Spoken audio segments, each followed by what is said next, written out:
few episodes behind, but Unica definitely looks real cool. I really hope that we get to play with the goggles on. Me too. I hope we get the outfit on that. But no goggles on screen. We have some big helmets and pretty hats. It's Smilez versus Darián. We have Potemkin versus Ramlethal Valentine. Okay, Ramlethal coming up here again. This is easy to say. It's not a good matchup for Potemkin, right? Just trying to get in on the swords. Ram is incredibly powerful, but right at the moment here, Smilez forcing their way in. I mean, it's hard to get in when you're playing against a character like Ramlethal, but once you get in, she crumbles. She gets destroyed. She has one of the lower health pools in the game. The counter hit on the anti-air, great confirm, and the side swap, 50% tension, and a knockdown. Smilez now on the back foot. We have Darián in positive meter bonus. Oh my god, wires into the Para Pop Buster. Oh, we had the read. Are we going in? Do we have the tension for it? No, doesn't even need it. The wall splat is going to be enough to secure the kill, and Smilez was so close to stealing that. Such a volatile first round to set us off. We're armoring through. These reads from both players are really paying off right now. Absolutely, and I like that word, volatile. If Potemkin is anything, he'll always be volatile no matter the matchup. If one back throw into a Potemkin, Buster is going to gain the life lead, might even be dead. Oh, Heat Knuckles, a good guts crush. Ram's still pretty glass built, but it's just not enough. Forward Mega Fist. That's a good question. How'd she not die? I think if we would have gone for a super there, I think she was a little bit off the ground, stuck to the wall, so Heavenly Pop Buster might have been able to connect, but Smilez might have not been confident. Yeah, and sometimes Garidos not super fast. If you don't get the right hit on the wall stick, you don't recover in time for it to actually connect. Smilez, we have the yellow glow, so I have to assume they went for the right choice. Bro, yellow aura Potemkin is actually stuff of nightmares. not even gonna lie. Quick RC, we have the free burst opportunity. Just getting right in with the Superman. Oh, but you're no Iron Giant. We're made of wood. We fall through Darián with the first game. Oh, if Smilez isn't careful, it's gonna be Darián saying, I go, you stay. Exactly. Dude, send him down to the loser's bracket with a heartfelt moment chasing after the nuclear warhead. I mean, sometimes Ram does feel like a nuclear warhead when she's hitting those Mortabatos on you, but we're gonna see. That was a great reaction with that 5P to blow up the heat tackle. But that's an even better far slash, or heavy slash, I should say, from Smilez. Smilez is doing a really great job varying their pressure sequences, whether it's just from close slash or something like Garuda. It's so hard to catch them just giving an opportunity. Darián attempted to escape fast RC, just you're right back into the clutches. And heavy slash to steal it. Yeah, that knife edge chop. We just need some more decisive rounds like that, right? Potemkin just needs to steamroll. You mentioned that earlier, that when you get in on Ram, she doesn't have the greatest defensive tools, right? Ooh, we just flinched in front of our faces. There's a 5P attempt. Smilez with 50. Yeah, you gotta be careful. They just do it in your face sometimes. This might be a kill here. Oh, I think it 100% is. Spends the meter just to make sure. I don't even think you needed the meter there, but you get a perfect anyway. Just being sure. Just being sure. When you have the resources, we don't want to risk it, especially if it's going to be enough to clean up that round. And now one's on the board. It's been pretty much explosive. It's been very, very exciting to watch so far. A lot of tension in this very first match. And a lot of tension being spent, too, on those supers and those RCs. Now, Darián trying to play a little bit more of a spacing game. There's the harassment, staggering those 2Ks. Something to appreciate in a game like Guilty Gear. They do drama so well in these matches.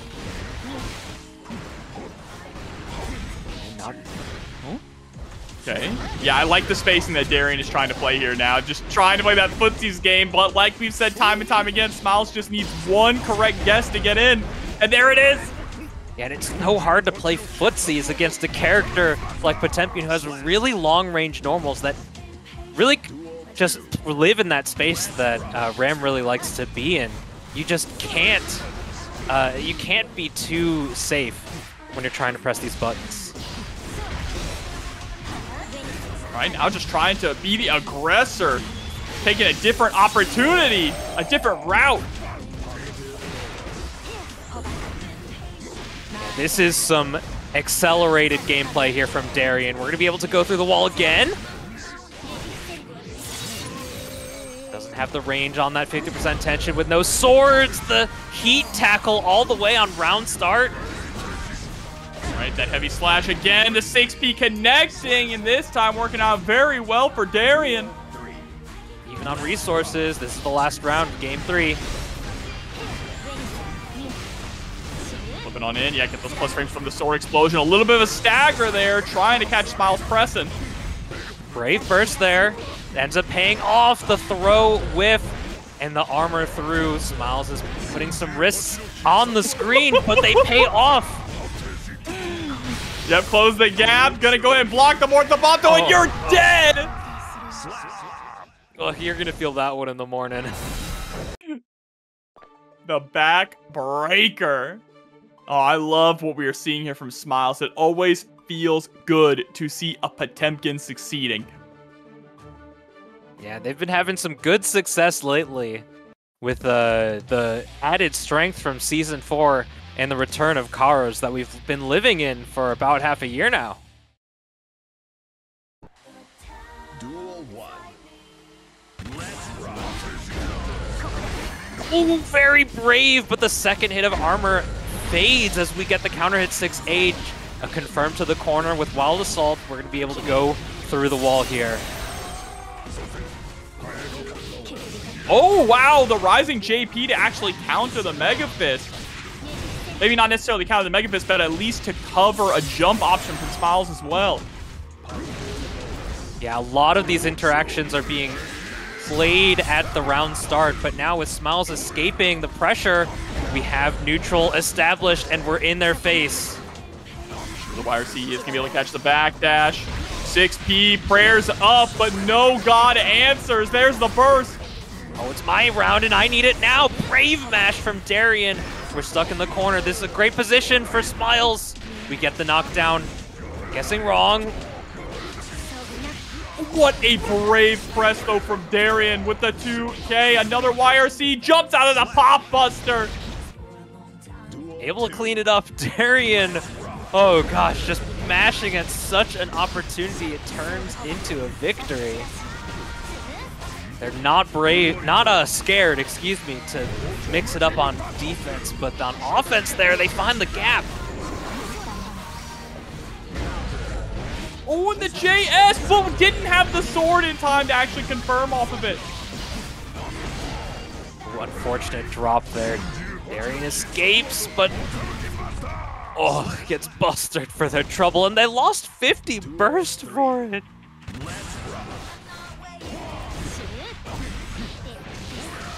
Yes, the change on the approach there from Potemkin has been so hard to challenge. That hammer fall. Once again. Okay. Right back in, goes for the 5P this time. Now we're just being hyper aggressive. There's the YRC. What a cross up.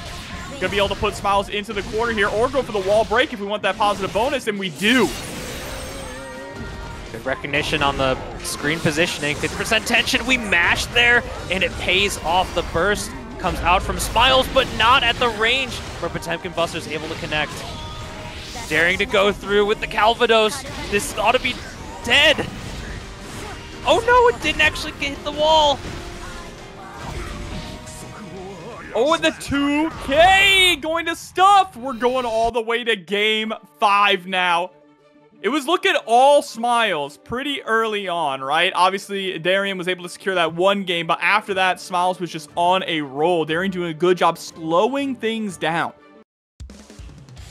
I mentioned earlier, Smilez I think is still doing a good job mixing up how they decide to pressure. Darián is starting to get a read now on how these options are chosen. We've seen a few errant matches that have gone unpunished completely. And a character like Ram, you just cannot let those presses go unchallenged.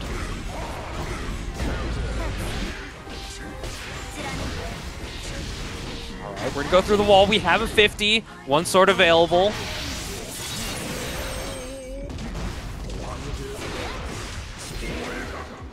Very nice fire C into the 2K. Immediate aggressive burst there from Darián.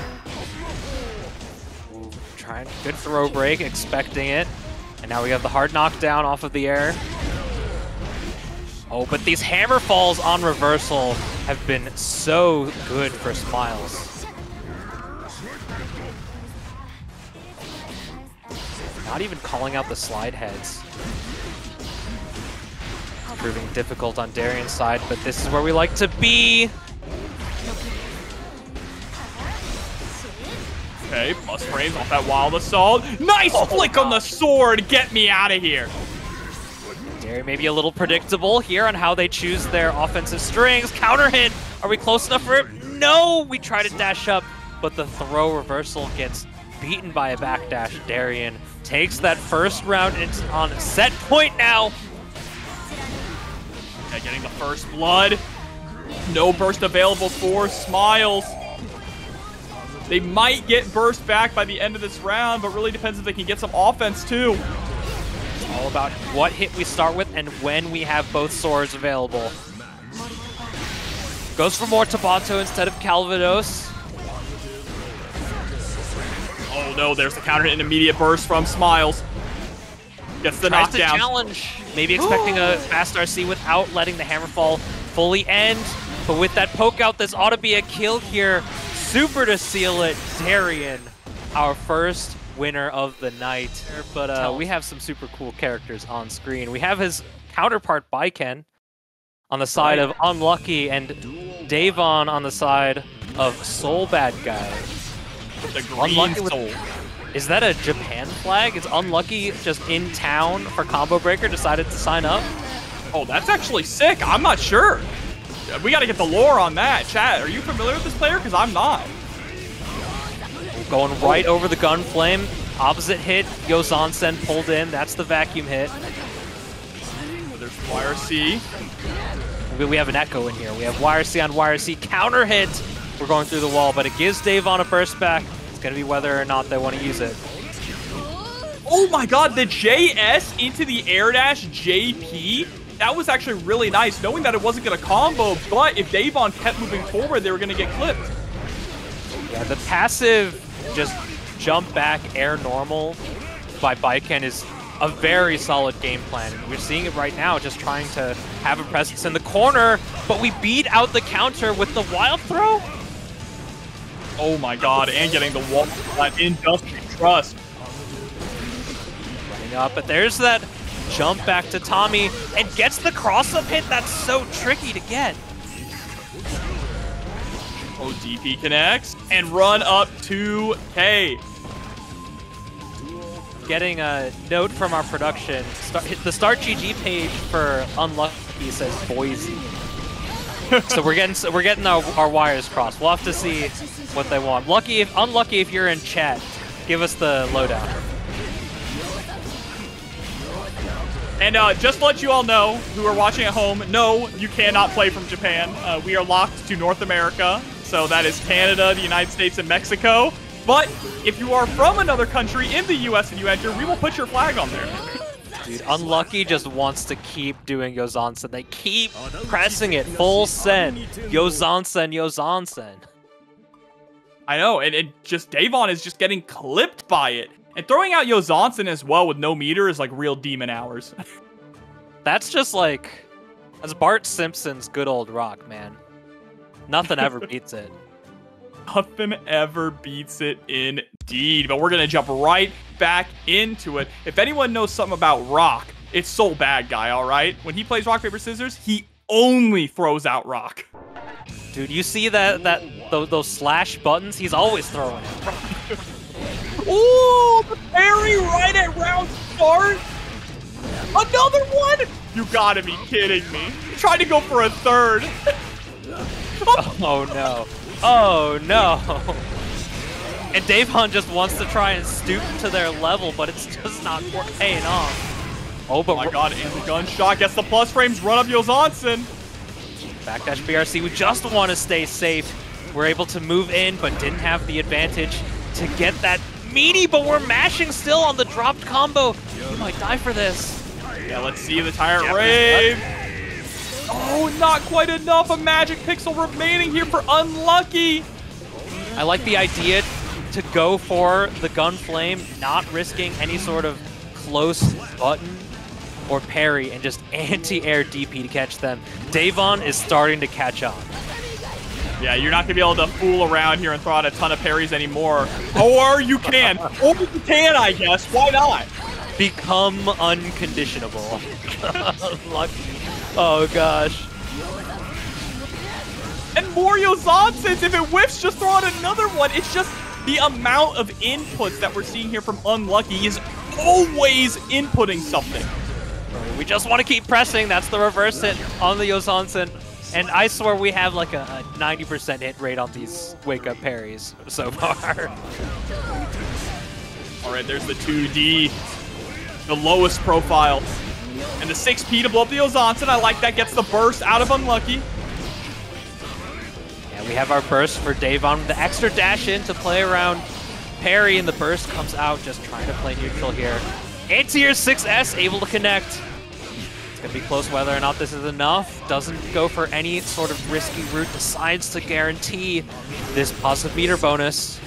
Oh! Ooh, yep, and the throw on the cross through. Great answer there from Deyvonn. Able to really meet Unlucky and just blow to blow, right? Not getting caught up in how scrambly and how fast Unlucky is playing. Still able to keep that pace. Yeah, it's a special skill that you need to learn to be able to show your opponent and tell them to slow down. Slow down. Unlucky is just all go all the time, pressing buttons as soon as they can, and Deyvonn is so far giving them the yellow light.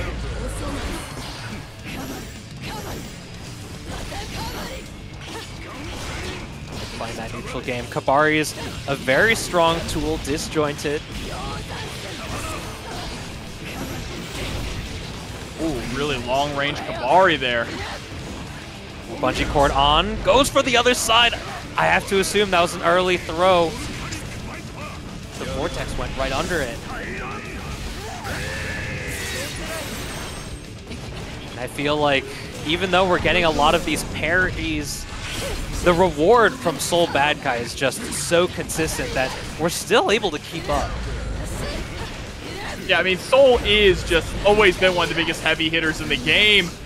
That routing was unfortunate, though. Unlucky might have been able to kill there. Now just trying to play that footsies game.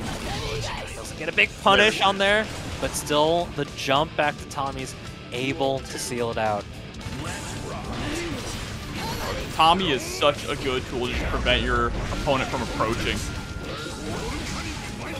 Clean hit to the wall, not low enough to get the Tyrant Rave. Oh, BRC forward just to slow things down. 2H anti-air reaching up to the heavens. Tried to get that burst out with every single 2K. Oh, and Deyvonn knew. They knew the fast RC expecting guard cancel parry. What a great punish on the far slash. Oh, there it is. They're catching on. They're catching on. Chipp cross up Yozansen. Try to go for another one and is able. Whoa! Whoa, why did the YRC just straight up whiff? Sometimes that happens, and I have no idea why. It just, whenever I see that, I'm so gosh darn perplexed. And I have to assume it has something to do with PRC. It probably does have to do with the PRC, because Tatami is a projectile. Yeah, but even if Tatami's a projectile, Baiken is within the YRC. So YRC nullifies projectiles like that. Yeah. So like if you're blocking charge stun edge, it goes through it. So it had to be like a weird interaction with the purple RC, but that's just so bizarre. It ended up working out very well for Unlucky. They really should be changing their name at this point. Dash up 2D, the classic. Legacy Soul normal. There's some more identities coming in. That jump slash, such a button.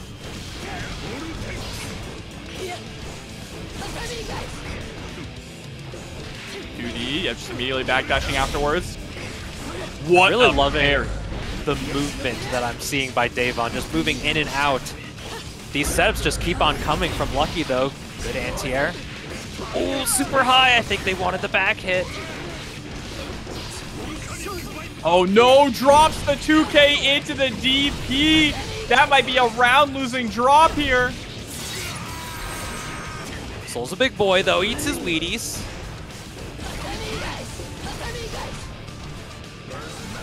There's the slow dash blocking. The fast RC makes it a little trickier, goes right over the 6P.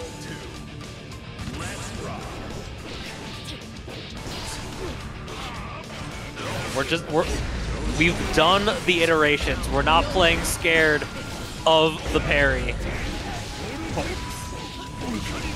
We are not at all, just blasting through it with a tyrant rave.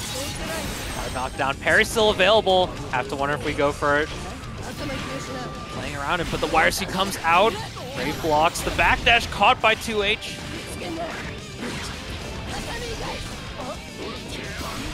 Oh, I think the counter hit stun made it much harder there. We didn't get the clean hit. Fortunate, but there's the BRC back to avoid the JS. Still going to get caught by the 2H. And the Yozansen. Unlucky drops the super. I think I saw a jab come out, attempted gun, but just didn't do it correctly. But the run-up throw, the bold movement, catching Deyvonn unexpectedly and seals it 3-1, moving on in our winner's bracket now. Mighty, mighty strong, but Jacko might be able to keep him at bay. We'll have to see what Garidos has in the matchup in store. Bullets in the barrel, bullets in the clip. We'll have to see who's shooting first. Oh, and what's shooting first, Lasagna Slayer with the white wild assault. Doesn't want to give Garidos any opportunity to set up those minions. Ooh, and there's the hard knockdown coming from the Skyfish. He's plus frames. Ooh, 6S coming out. We're able to set up, have the little homie right in your face. And I love the in and out play that Garidos just used and reestablished, punishing the Skyfish. Yeah, you can see that Slayer was trying to lean on those Lasagna Slayers today, was trying to lean on Skyfish to shut down the minions. Skyfish is a good tool for that, but so is 2P. It just covers so many different angles that the minions want to approach. Oh, what a great defense call. The White Wild Assault, we're in your face. We might just chip you out. 1, 2, 3. Security cancels. Lasagna Slayer proving a Jacko Slayer. Right. How do you block that? Like, how do you guess right 3 times in a row while the Behemoth Typhoon is canceling like that? I want to say, like, in air quotes, they're, like, technically reactable, but there's no way you're reacting to them. They're like that 18 maybe to frame 1 kind of threshold. And now, sent through the wall. Just pulls out the gun point blank! White Wild Assault RC, we're right in your face. The 6P clash, but we just pressed Behemoth Typhoon once more. Lasagna Slayer. After a bit of momentum from Garidos, Lasagna Slayer full pedal to the metal.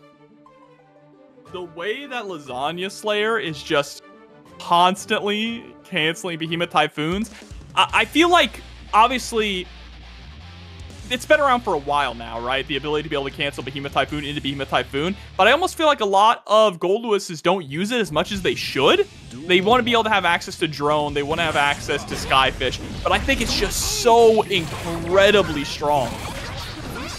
We're already in your face here. Garidos has some offensive and trying to get that sandwich situation set up. But here's the poke out that JD so strong. To get rid of the minion, just real quick, stay safe, but does get punted across the screen.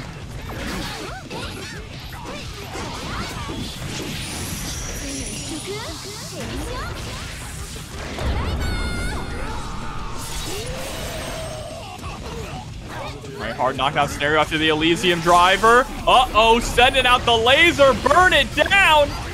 Oh, but able to weather the storm. Is put into the corner, though.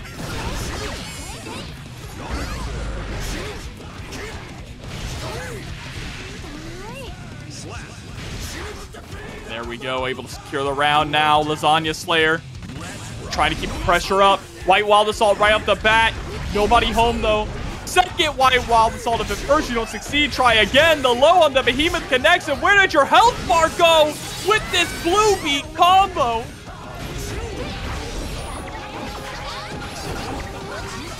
Garidos now trying to establish some offense, but the orbital laser comes out once again. Uses the deflect shield to negate the mix-up at the end. I like that decision a lot, but it's not going to save you. Lasagna Slayer up 2-0. Man, Lasagna Slayer is just absolutely oppressive right now. And that's just sort of the nature of Goldlewis, especially if he just gets in your face. Yes, for sure. I do see a quick question in chat. Can you join tournaments even if you're floor 7 to 8? Absolutely. These tournaments are free and they're open to everyone. And if you're afraid of going 0-2 or 1-2, you get automatically entered into a redemption bracket so you can get even more games, even more sets. Old gets the call out right in your face. White Wall Assault proving so strong and gets the wall bounce with the 4-2-6 and hard knockdown incoming. That's so much damage, even from a straight projectile there. Oh my god, so much damage just getting bonked on the head too with that meat tenderizer of a coffin.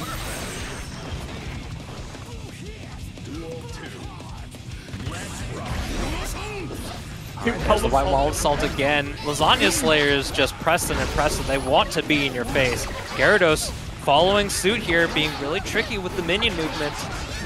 I don't think Lasagna Slayer got the memo that White Wall Assault was nerfed a long time ago. Hey, it's not nerfed if you get the hit, man. That's right. That's what matters. Hold it right up the flash. Putting the mask off. Minions are invincible. Just keeps the pressure going. And D-Low misses the Elysium driver. Do we have 50 on backup? No. No, we don't. Oh my god. You are going to explode. You're dead. You're dead. Fully churned down with the system. Didn't even need it. That was just 2 circles. Bro's focus didn't even break the glasses. No glasses broken, but walls for sure. The big damage, or you can't pull them in. But we're not going to see Axel. We're going to see Venom. Okay. This is what I mean. I've been playing a lot of Venom too lately. I'm a long-range zoning kind of guy. And this is a game where zoning is not very well rewarded. And this is a matchup where zoning is very much not strong. You have to get in and stay in. Stay very comfortable. I think Venom is a lot better than people give him credit for.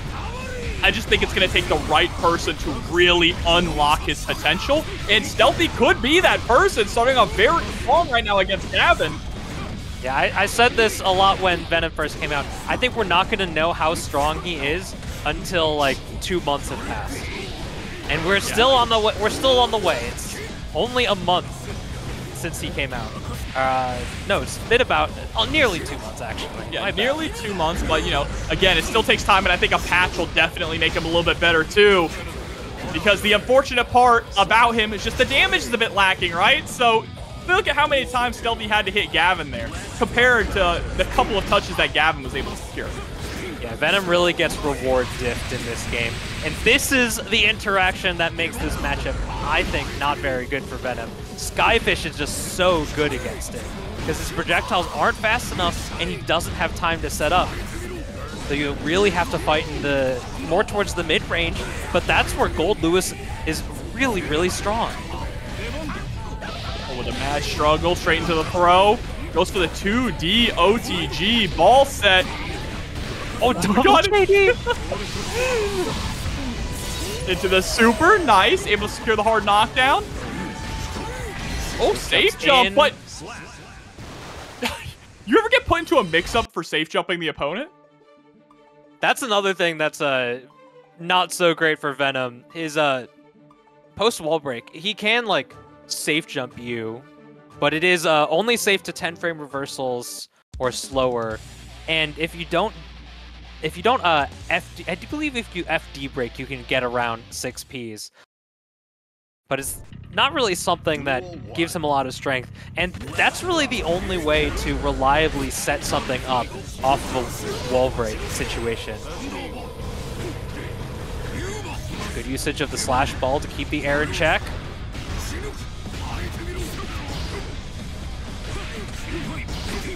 All right, yeah, I like the harassment here. The thing is, Venom has strengths, but they're not the most obvious strengths that you see from a lot of really strong Strive characters, right? That's what we mean by, like, he's a specialist character that's going to take time to develop. There's the Dark Angel. Getting the guaranteed wall break there with the 5H. Able to set up. And there's that hard knockdown. Gavin's moving right in. Oh, hit him with the overhead. And then counter hit. That's a brave burst from Stealthy. We're putting out Dark Angel. Goldlewis not so mobile, so it's harder for him to get around it. That setup there was clean as well, trying to bait out the burst and able to get the overhead. So the trade there in favor of Stealthy. Gonna put that round on the board. Yes, -3, we poke forward, catching the backdash, and the knockdown here, turning it into a mix-up. Great situational awareness and spatial positioning there from Stealthy. Oh, good blocks on both the lows and the overheads. Jump backs to escape and goes for the Carcass Raid, but gets hit by the White Wild Assault. Oh, the plus frames turn into a throw, turn into more plus frames. This is dire straits here for Stealthy. If we want to survive this round, how many circles? Oh, we're breaking the glove! Mr. L, how many 360s does it take to kill Venom? 1, 2, 3. Safe jump setup coming down. Oh, and we're able to Aussie jump outside of the throw. Very tricky setups there. The backdash actually working out because the ball bounced off of the wall.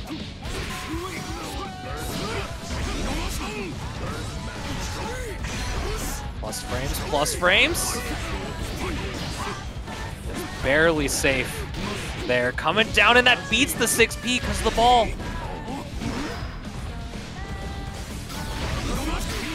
Oh, trying to go for the Wild Assault through the ball, but just gets the distance off. Look at that, getting stuffed out of the startup and burn it down. Just trying to play this neutral. They have 50% tension at least, and a full stock of security. No punish on the YRC, and gets caught by the 2P. Has to burst there, send out the Dark Angel just to get Gavin to try and jump or lock them down. And they just eat it. Blocking Dark Angel is scary, and there's so much that you can do on offense. You can do some stray mixes, empty jumps, some overheads. You can even dash forward, push them out for a throw, even if you want to go for something like Triambaka, but whatever defensive option Gavin decided to choose, it just did not work out, and they got caught slipping. Stealthy now tying it up. It's 1-1. I really like that we're seeing more high-level Venom play. We got to see some great Venom play at EVO Japan, obviously from Gobu, but I like seeing it here in the West from Stealthy as well. Yeah, Gobo and Stealthy both definitely showing us what this Venom character can show on the big stage. Oh, the air 268 catching. Oh, the GameStop trade. We mashed at the wrong point.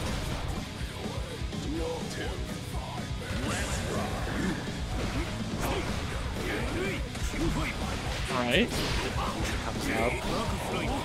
And choosing which balls you want to use off of QV, which set, is very, very tricky. Stealthy showing some mastery on how they choose to move through. Yeah, incredibly proficient at handling these balls. There's the setup once again. Mad struggle, gets caught by the 2P. The mash out. Stealthy trying to be really slick with it.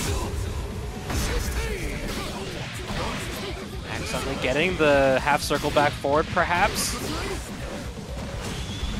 Spacing a little weird. Here's Dark Angel. We have another 50. Do we want to try and punish? It's safe nonetheless. And Gavin just decides to take no mix, but you gotta have this one. Oh my god, what a mad struggle. RoboKai coming for the layup. Just the 1-2. The quick stinger aim there. Stealthy ties it up on rounds. Gavin, despite going down below 50 at the end, they nearly have their full burst back. That's just the life of a Goldlewis player. I just love the use of JD or mad struggle here from Stealthy. Goes for the QV to end the combo and get the knockdown. Oh, there's that white wild assault. Gavin showing some shades of Lasagna Slayer.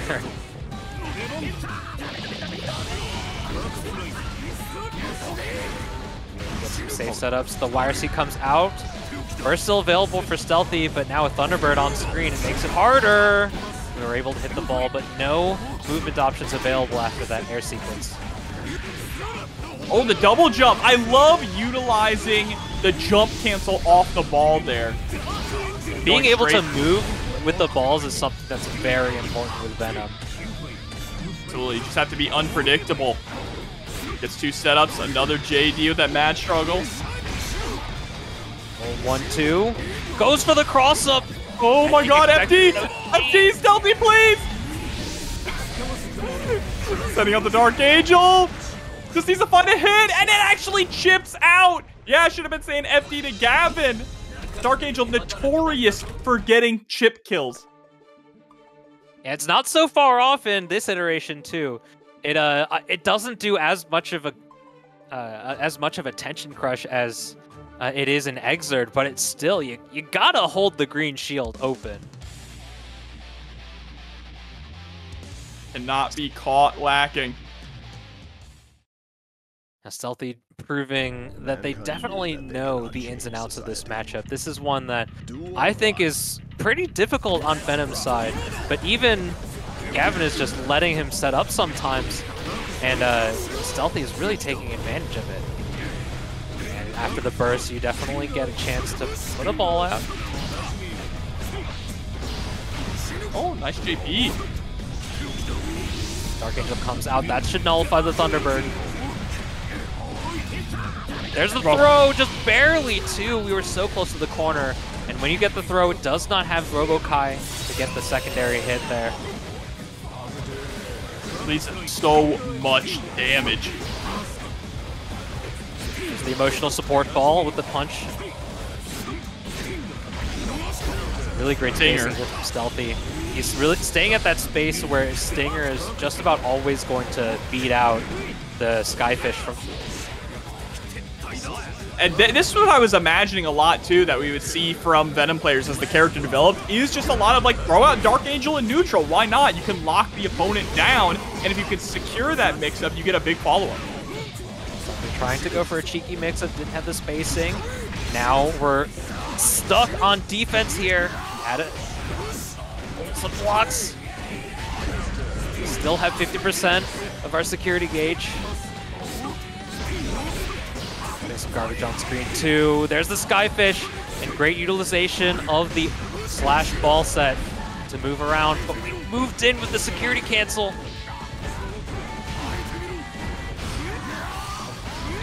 Great IPFD. Oh, 1-2 on the 862.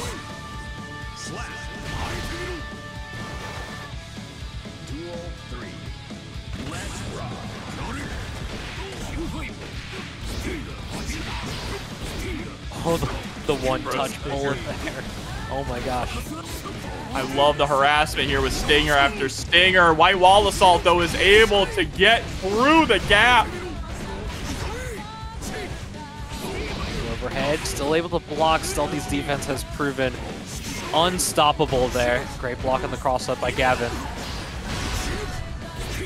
Oh, get away from me.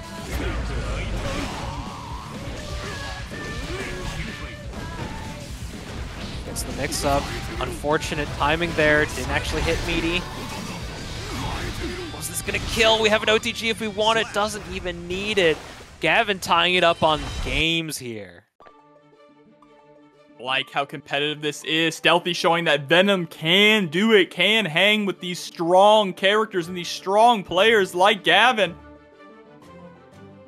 Yeah, I have to wonder how much has Stealthy really kept up with the game? Because there hasn't been a spotlight on them for some time. Stealthy had a lot of really, really great results early on, but in the interim, I feel like they've gone into hibernation. Duel 1. Let's rock. Good old Rock. Nothing ever beats Rock.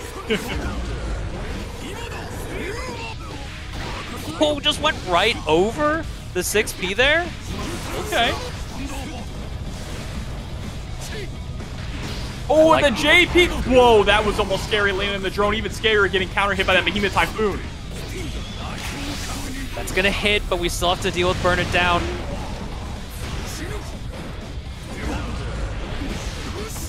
Big damage here, just getting the confirm. Oh my gosh, the fast BRC drift, making it so tricky to deal with Stealthy in the air. Guaranteeing the Dark Angel setup here. Oh, you can't YRC that? That's not allowed. No, not at all. And Stealthy now sitting on set point. Even if it hits Venom, it still stays out. Well, the 648, or 248, excuse me. The Wild Assault, nice run under there into that 2H. Guaranteed Dark Angel. Stealthy has been very favorable on this setup. And the empty low comes out. The wall stick on the JS there. We're able to move in. Oh no. Oh. But again, the White Wall Assault paying rent here for Gavin. YRC, get off me. We're fully set up here. Emotional support ball, just getting that punch to move forward. Very interesting systems too. Okay, you got one super, I'll send out my own. Who's gonna win? Wow! Did Stealthy like get hit by it? The deflect shield just pushed him out of range. Oh my god, and Stealthy takes it, bro. He was sitting on that Dark Angel forever. Dog, I got whiplash from that interaction. I have no idea. God. Definitely a fan of the tightrope, which is one of the funniest things in the entire game, in my opinion. He's been really pushing. He was like one of the Chipp players who really pushed a lot of the tightrope tech as well. Like going up against your boy Squanto, this is the Fly versus the Fly Swatter matchup. And this is going to be walking that tightrope, if you will, trying to get these whiff punishes and stay in. But Marvelo and Chipp, and Marvelo on Chipp, it's going to be in your face, stuck for a while, unless you have some godlike defense. That gets set straight through the wall here with the Uzumaki Barrage, though. You better believe it. We got the knockdown on deck. We have 50, though. Gets to the other side. Good block by Squanto. But unfortunately, straight into the overhead and straight into the Kara Super, Marvelo's able to take that first round. And that's that strength I was mentioning. He's just in your face, he stays there, he hits you, and he's not going anywhere. That's what you need to do against a character like Potemkin. Sometimes players will utilize their tools to kind of stay away from him, keep that space, so they don't have to brawl. With Chipp, you need to just smother him with lights, and we're seeing so many of those 5Ks coming out from Marvelo to start that offense. And it's so hard to just simply play neutral against Chipp, because he's so fast and he has a wide variety of movement options, that even if you have something that's good against him trying to whiff punish, it's not always going to cover the same options as moving in with like an Alpha Blade or moving in on the tightrope. Exactly. And who better to move with it than Marvelo? He's one of the premier Chipps in the world. He absolutely is. You know, definitely in top 5 contender for best Chipp in the world, 100%. And easily the Chipp you think of when you think of North American Chipps nowadays. Yeah, especially because Marvelo is always playing, always grinding. We see Marvelo enter these tournaments, I want to say every week. There have been so far and few between that I haven't seen Marvelo enter in something like TNS or when 9 Moons was super, super active. But right now, your boy Squanto switching to Dizzy. Ooh, Dizzy. This is interesting, actually. This is another difficult matchup. Dizzy is not the best normals to keep Chipp at bay, but something that is quite good. Her 2D, we saw a fantastic trade here. Now we're just trying to keep him still for a moment. The 5K not doing enough. Oh, and trying to go for the 2H to catch Marvelo on the tightrope. Unfortunately, swinging at Ghost and now getting sent through the glass. Yeah, Chipp's just a character that's not going to allow Dizzy to set up, and having Fish on screen is just so strong. You're just not able to get them on. And this is going to kill. Dizzy has high guts, but this is some plenty damage.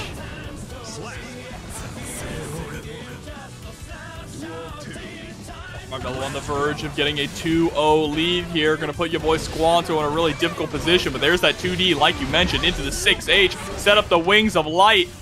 I will say, as much grief as I'll give Dizzy, her 2D is like one of the best normals in the game. It's so good, but you— oh my god! Beta Blades right through the Fish too. Yeah, I completely agree with you. That 2D is phenomenal. Oh, but a whiff on the Michael sword. Yeah, the Disjoint just not enough. Didn't have the spacing correct. We're gonna be able to go through the wall and build a little bit of extra tension with the rest shows here.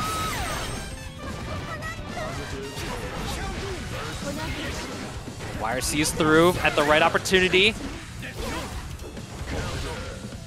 Oh, and the 2D! It's so good, man. That 2D is phenomenal. Yeah, and her round start presence not so strong either. Most of her long-range normals being 12 frames. Her 2S on the only thing with range that is underneath that. Oh, getting stuffed there. Plus frames with the Gamma Blade. Yeah, and you're going up against a character who's got a 3-frame normal, so. Hard knockdown, positive meter bonus. Hard to deal with. We tried to super RC, but the recovery of it gets counter hit. Marvelo takes that second game, but there was some success there from Squanto. I'm curious how they feel and if they're going to go back to character select. Yeah, I mean, I think Potemkin is like fine, right? Obviously, getting smothered is pretty difficult, but all you need to do is guess right once. It's not what we're going to see, though. Squanto is sticking it out with the Queen Dizzy. I mean, Dizzy, in the right circumstances, can also be that character that can just one-shot you, but it's all really reliant on Wings of Light and how you're able to use it. And I do see Squanto trying to lean on that 5K, which is very strong and might be a great stop sign, but Marvelo's movement has been so difficult to contest that 5K has looked really irrelevant. Oh, but there's the tick throw. This time going for the double 5K into the 2K. Oh, there's the throw. Oh, I mean, this is optimal, but that gave me whiplash, that he took the corner like that. Because you don't give Squanto the extra burst meter for sticking them to the wall. That was such a cool combo. I'm still reeling. Oh my god. Oh, but let's see. Squanto try and bring things back. It's set point here for Marvelo. Uh-oh, taking it to the skies. Oh, that was almost sick. Marvelo's a lab monster. He knows how to do a cool combo. Oh, goes right through the hook, too. Yeah, Dizzy's pressure, when you FD it, it's not super meaningful. Okay, 2D. Ooh, trying to go for the meaty. Oh, that was so fast. Right into the maximum Chipp there to seal it out. And Marvelo able to secure it 3-0 over your boy Squanto. Yeah, Red Ditto's got to be on vacation at this point, spending their Arc World Tour check, especially being on summer break now. But Yata, another smothering character. I know previously using Elfelt, now with the Slayer. Well, definitely going to show some extreme pressure. Oh, yeah. See, y'all wasn't Vernon. He's just a dude in a suit. This is a guy in a suit with sauce, okay? Dog, he beats you and he reads you a poetry. He reads you a haiku just to soften the blow. Also, in a game where everyone has weapons, so many weapons that they're putting them on keychains, he just beats your ass with his bare hands. If they were to make a Slayer keychain, I have to wonder if it would just be like the punch, the pile bunker. Oh, 2H is gonna connect. Oh, maybe there. yeah, maybe it would be 2H actually. 2H is that button, man. That's another one of those best-in-class buttons. I can't believe they made it special cancelable in this game. But look at that. Great confirm. Yata gonna be able to take game number 1. You want to talk about characters that smother. Slayer just is so dangerous. You press a wrong button against him and your life bar vanishes. It's great awareness on the throw there by SQ, recognizing the spacing. Using the opportunity to get in. That's an empty low with the explosion on backup. Great start for the round here by SQ.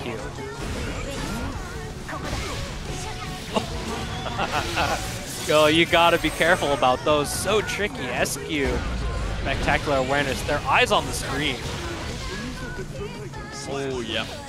Going for the RC there to make sure you cover any kind of burst option from Yata. Wouldn't have expected the burst with that big of a life difference, but still good to cover it. Not close enough to get that get the connection with the sword toss. So we're going to be able to move through. Just barely built the meter. SQ, it seems, already committing to the third hit, Lumo. Oh, and the JH catching Yata, trying to dash underneath. Put them through the wall here. Slayer's a big boy. He's been eating his protein.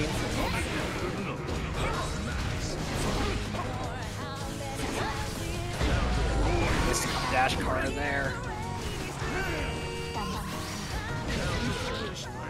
Oh. I admire the gumption to try the Hand of Doom there, but does not work out in their favor. SQ pressing that 2S to seal it. Hand of Doom, it's tricky to get it work, but when it works, ooh, baby, does it work. I mean, that's just kind of Slayer, right? It's sometimes hard to make it work, but when it works, you win. It's like the Mora Doom versus Zero May Cry meme. You're not gonna get in, but if you do, I'm... Yeah. Oh, man, I love this character. This character just brings so much joy. Chad, how do you feel about dandyism? I love dandyism. I subscribe to it. Oh, we use plus frames?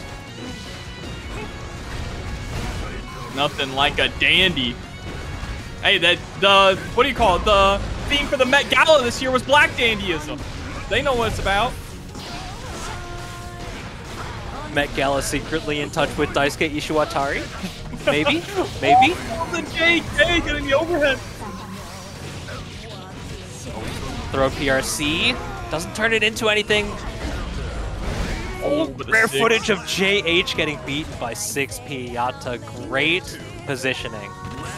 People's elbow.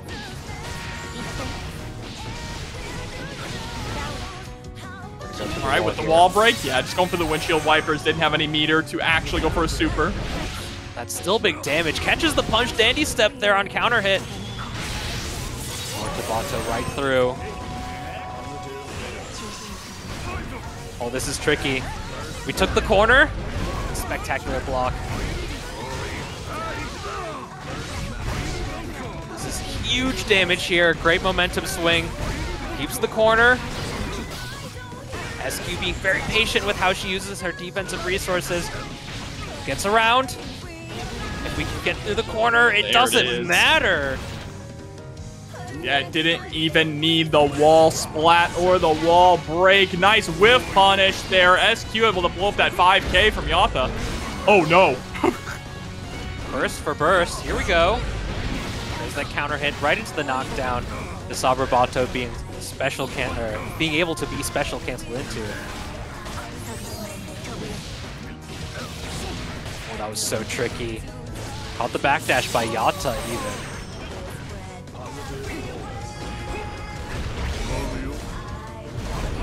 Great backdash there, barely plus frames there. Her defense is on lock, dude. Oh, that's going to be death. Yep, able to get the second sword to toss to the corner. Even builds up the meter for the Mortabato. SQ now up 2-0. She's moving quick with it. She's so quick with her. Ram's got some speed, but SQ, she's so good at leveraging that and the positioning as well. And shows a lot of mastery.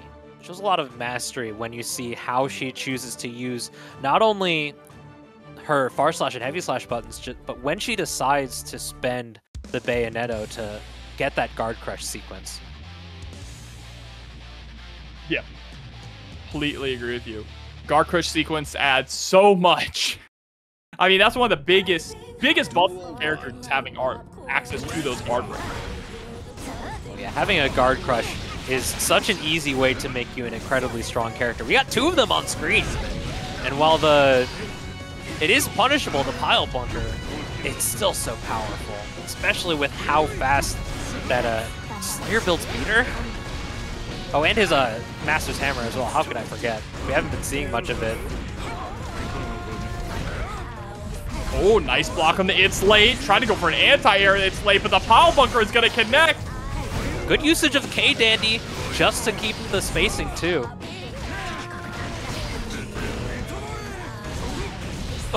Oh, got her cross-eyed in that one.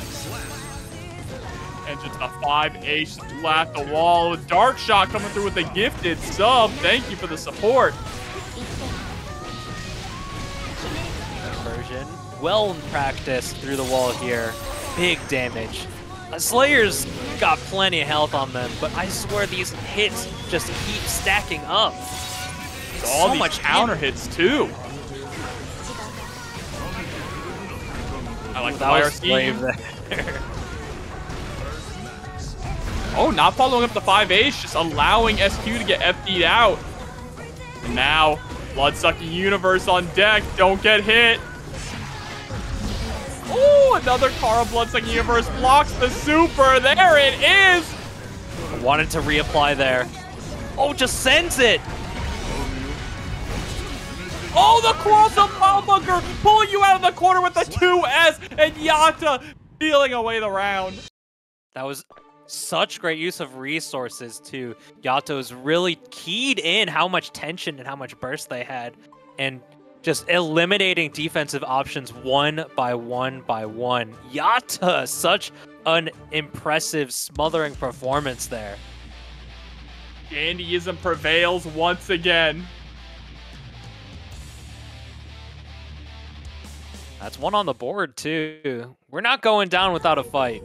Duel 1. Let's rock. Pokes out there, gets the knockdown.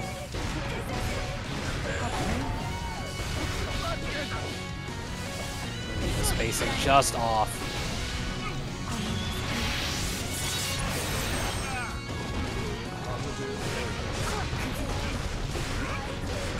Okay.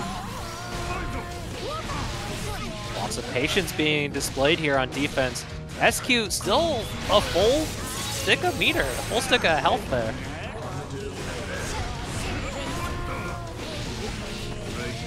Catches them standing too. Good recognition. And a perfect. This is set point here. Yata's trying to fight back. Catches the dandy step with the far slash.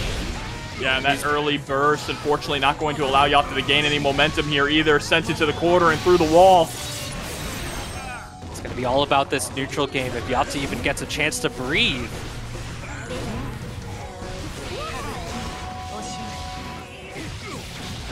They're just rinsing and repeating here. Not electing to go through the wall, just wants the pressure. Barely misses the punish there. And through the wall to do it, SQ moves on in our winner's side. They're going to be fighting Lolo as a top 8 qualifier. All about the deep cuts and for the love of music kind of thing. I think so too. But we got a deep cut right here, right? Zato coming up against Chipp. When's the last time we saw this matchup? Oh, it's got to be forever.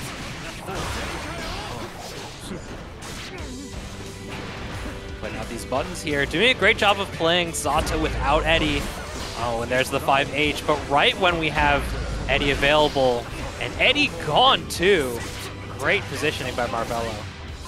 Yeah, and you mentioned playing Zato without Eddie. That's the most important thing, and that's where a lot of Zato players struggled when he got nerfed, right? Was having the Eddie uptime was so good when Zato was dominant, and now you have to learn how to play with a gimped character in order to succeed with him. 6B actually succeeding there, gets unblockable setup there. Poncho's been a big fan of those whenever I see them. Send up the oppose, but gonna get clipped by the 5H. Yeah, Poncho just willing to let Eddie rock and not trying to conserve meter. Marvelo able to take advantage of Zato not having their options available. Oh, tricky! Tricky! Okay.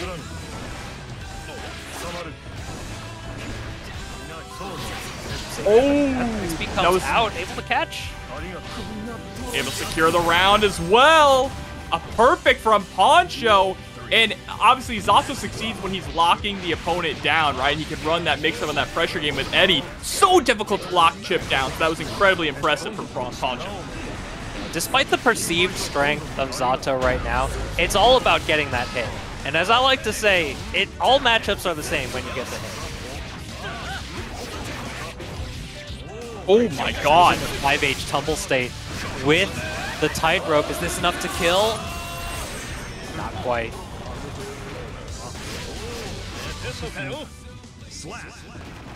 We'll clean it up here. Marvelo still looking strong as ever, but Poncho, their victory condition is so strong. And that's something that Zato players are so good at. They're so good at just playing the single player game. It's something that I've been on the brunt edge of a few times, and it's no fun. I tell you what. Yeah, I mean, that's why you play Zato, right? Because you don't want to interact with your opponent. You want to knock him down and just start typing an essay. Duel 1. Let's rock. Ooh, the round start. Able to get the hard knockdown off of that.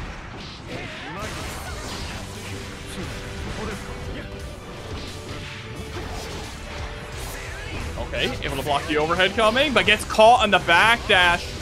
Put right into the corner. There's that 6P, we mashing. Just like Zato's of old. Anticipating they'd stay still. Poncho gets hit for their troubles, knocked down and through the wall here. Not even, just sealing it out with the super. Great routing there from Marvelo. Doesn't give them extra burst from that.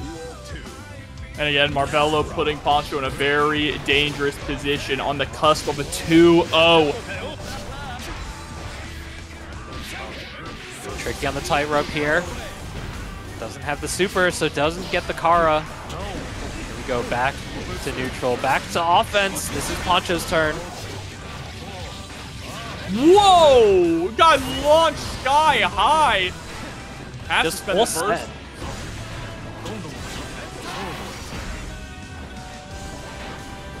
Patience. Oh my gosh. Oh, but drops the super. Do we have the punish? Oh my god. Actually, I wonder if they were committed to the command grab. Oh. Oh. Okay. I think Poncho perhaps playing around Beta Blade, but not playing around Wake Up Mash there. You can get a meaty off of the Damned Fang, but it is too far for a lot of really meaningful pressure situations. Yeah, I was wondering beforehand if Poncho had just committed to the command grab, or if they recognized that they weren't going to be able to get there in time to actually punish the super. So they just went for it, thinking that Marvelo was going to block. But either way, they ended up not being able to secure the round. Yeah, Zato's not very fast.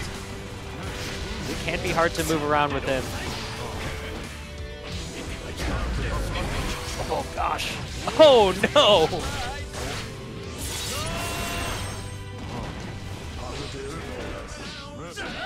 5Ks coming out, beating out that slash buttons, getting right around the YRC there.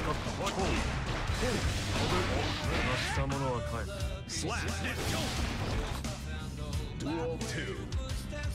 Brave mash outs working quite well here. Gets the pickup off the counter hit, but doesn't turn into anything because the burst comes out. This neutral Eddie plays. Moving so well here. Brave DP too. And there's the wall break. Positive bonus. Trying to catch 6P, just working out so well. One of Zato's best buttons.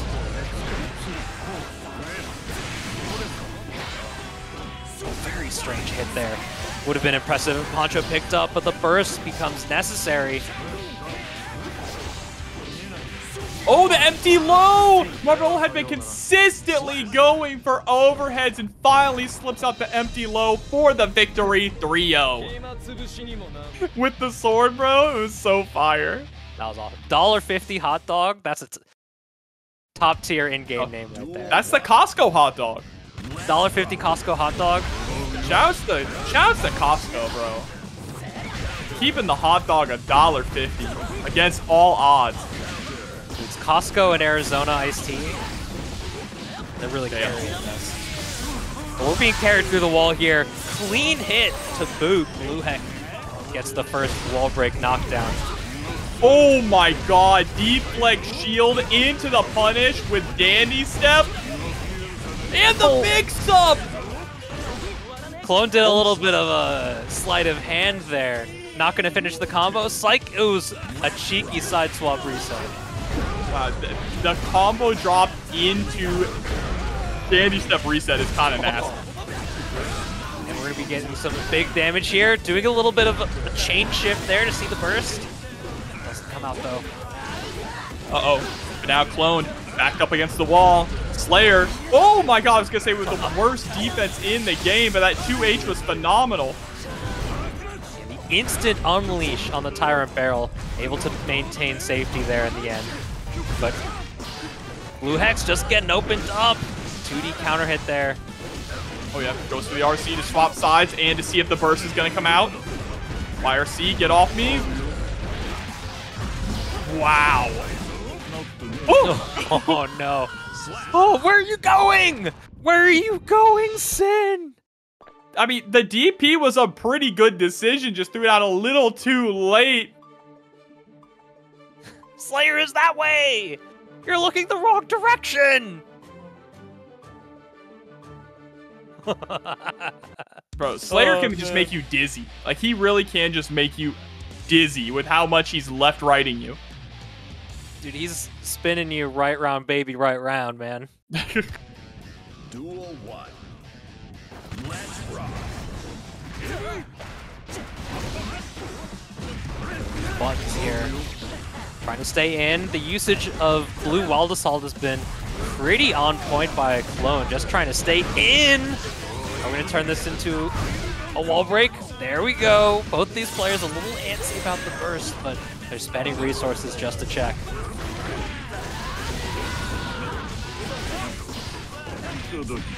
Oh no, we lost our turn.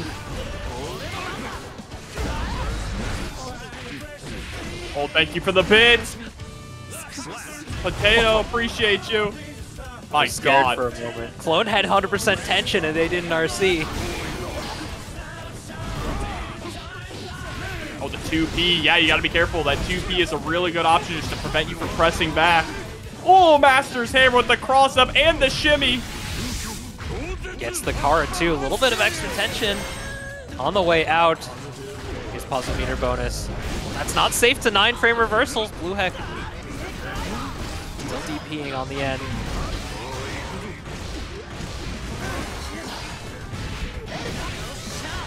In the RC, nice pickup as Guts McButts comes through with the sub. Welcome back and thank you.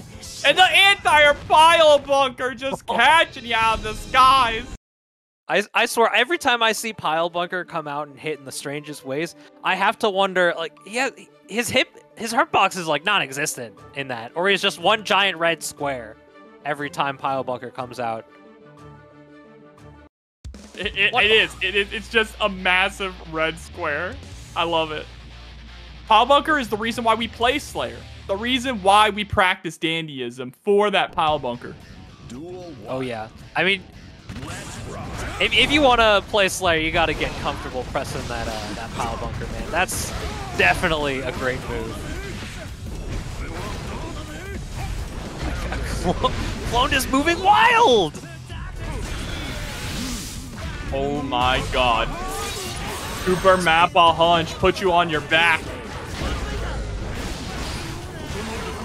Cheeky there. Bluehek DPing out again. We're going to be able to take this round. Oh, but we get the last second burst. This is incredibly brave here from Bluehek. Comes out barely under a stamina gauge, but the Mappa Hunch comes out at the perfect opportunity to punish the button.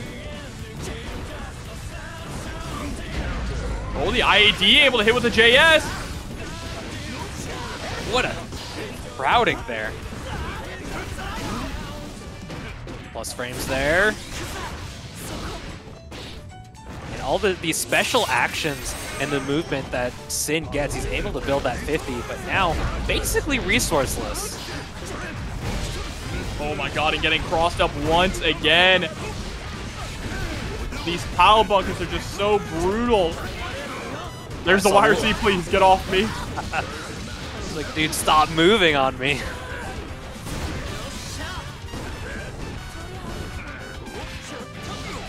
The throw. 6K, gotta catch Clone and Bluehek. Fighting back. Tooth and nail here. Cloned a little too hard on the fuzzies. There's the DP out, gets the punish. No counter hit, though. Oh, just barely close to the corner there to get the 6H, but the burst comes, and here's a super. No, we decide to save it. Counting and betting on our neutral presence. Falcon comes out, though. That's just gonna connect, goes for the RC, 5D for the pop-up. There's the wall break. Gotta watch out, though. Clone is sitting on 100 tension. Whoa. Oh, you're dead. Last Horizon! Oh, the peanut butter gamer install. Slayer, I gotta wonder what spas you're going to. It's working wonders on your skin, baby. Correctly, we have the Egg Toucher versus Nero. That's Lakey versus Kreator, respectively, and Baiken and Giovanna. Duel 1. Baiken versus Gio. The girls are fighting. 2H right off the bat from Lakey.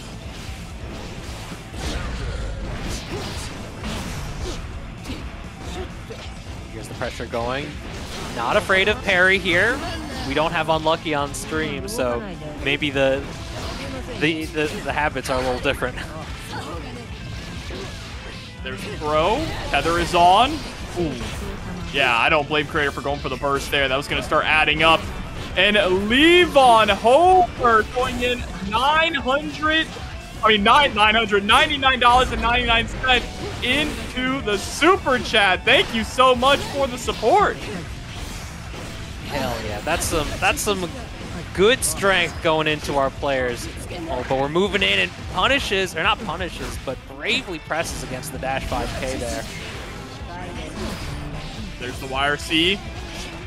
I do gotta let you know, make sure, I gotta let you know, Deyvonn, super chats don't go to the Matcherino. So if you're looking to donate to the Matcherino, you might want to pull that one back, but if you were just donating, we appreciate it anyway.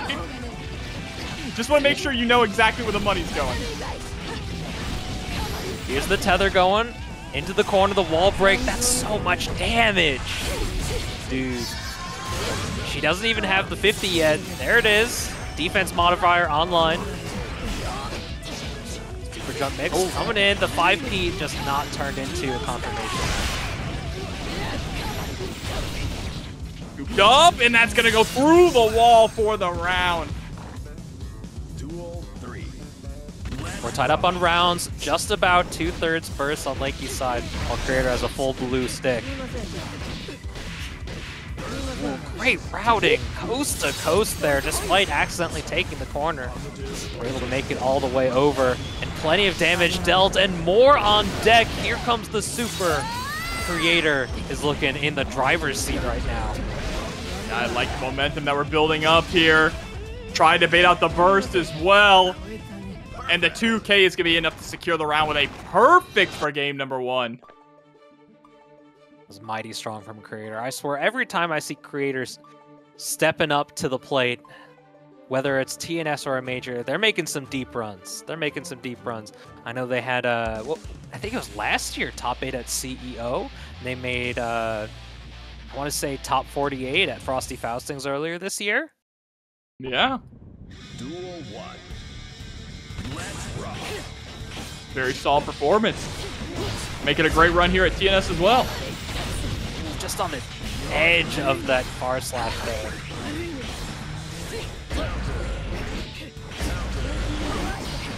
Oh, counter on counter. There's an echo in here, I swear. Oh, once more.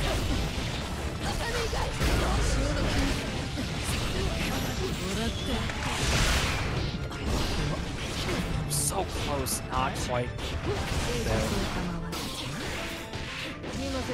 Great routing once again. Able to take the corner, but what a block from Kreator. Unfortunate mispunish there. We're still able to seal it up. Enhanced flip is still -5.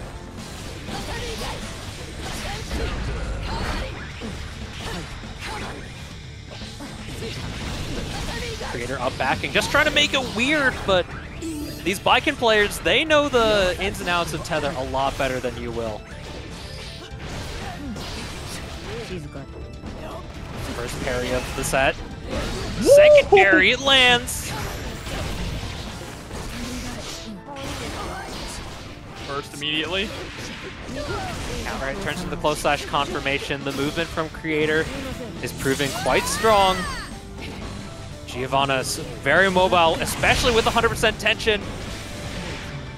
Oh, and the JS able to hit its mark. Doesn't even get a chance to spend it. Yeah, that's that active defense there. Just playing neutral while you are slowly pushing yourself to the corner. Just putting out a hitbox like that, especially something like Jump Slash, which has a huge hitbox that goes very long horizontally and even dips down just enough. It's just a very strong passive way to interact with your opponent. JS, my beloved. JS, my beloved. I don't blame them. I'm a JS enjoyer. I play some characters with some solid JSs. I miss Axel JS. Axel JS. That's a pretty good JS. I'll tell you what. Whoa, point blank spiral arrow. Setting up right into the tether. Burst comes out, just untethering themselves. Oh, that actually connected? That hit so far away!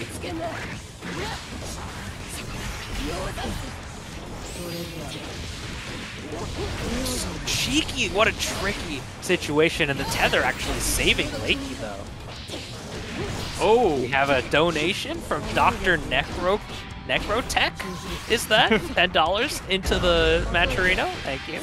Yeah, with a message of let's rock, I agree. Kreator securing around here. This is a tug-of-war match. Who can get that 2-1 lead? Air-to-air comes in. Good counter hit. Kreator's going to push through the wall here.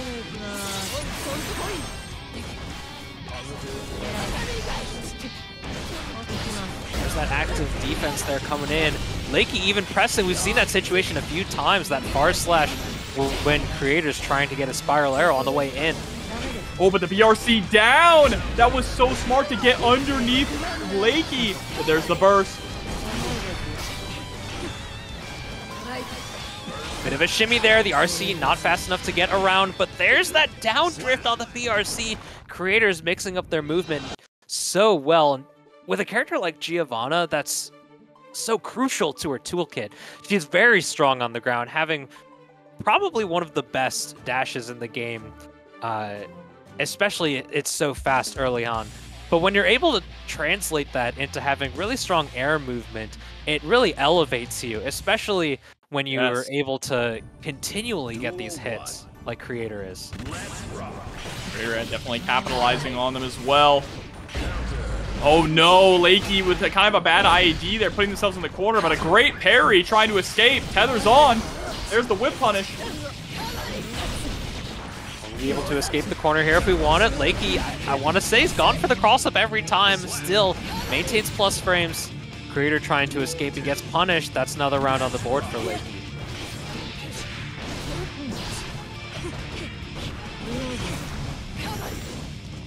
Not close enough to get a punish. What a 6P, though. Punch that sword out of the sky. I know a few Giovanna players that have always complained about Giovanna 6P, but like, is it really that bad?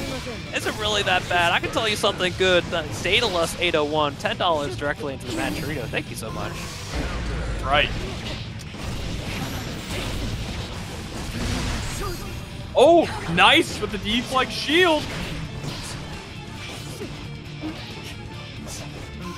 Oh, trying to... I like the PRC there, just keeping yourself safe, able to get a big boot counter hit, gets the burst out of Lakey. She doesn't have 50% tension, so there's no chip on the normals. Oh, great 2H, full send there. We're gonna go all the way to the wall, maybe? No, not quite, but the Yozansen flipping your dome. Lakey taking this to a game 5. That was a Schrodinger's burst for a moment there. Didn't know if it was going to be a hero burst or a Kali burst. The system collapsed. We got a hero.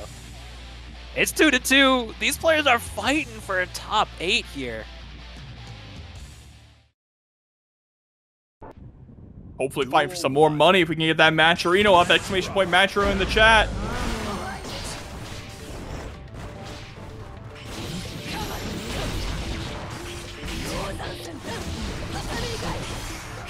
And our last contribution, by the way, did leave a nice message. Said, heading to EVO in August, so hopefully I can help someone else make their way there. Thank you again for helping support the players.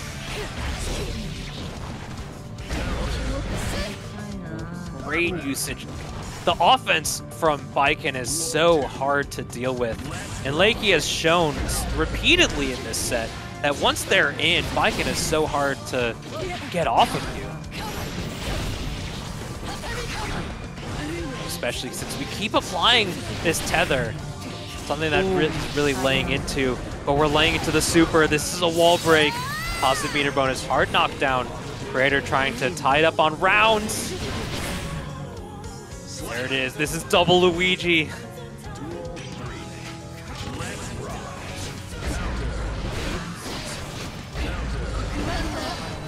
R slash.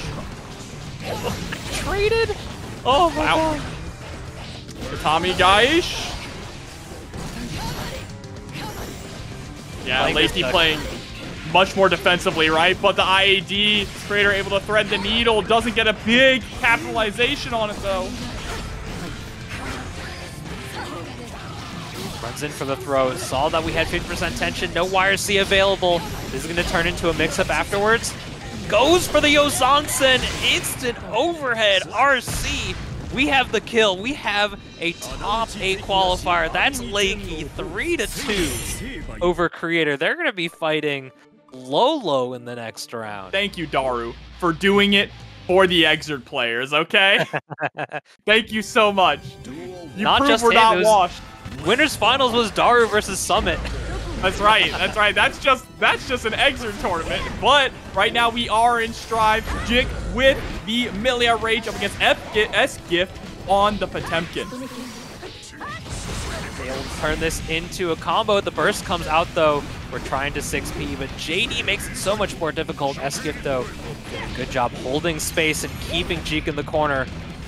But Millia is so hard to keep sitting down. Levon, I see you in chat. I mentioned it when you donated. Super chats do not go to the Mancherino. You have to actually donate to the Mancherino itself. So if you want to do that, feel free to go ahead and do a refund on that donation and put it in the Mancherino. Oh, JS catches Iron Savior? That hits way lower than it looks every time I see it.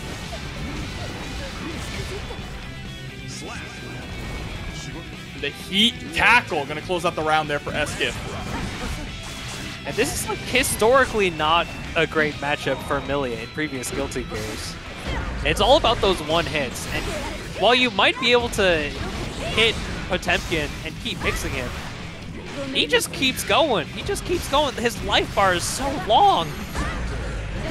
Oh, but we keep chipping away at that life bar. And yes, Levon, it does go to TNS, so thank you so much for the generosity. There's the RC. Carried to the corner. able to actually stick to the wall. Plenty of damage on it. That's one round apiece here in the first game.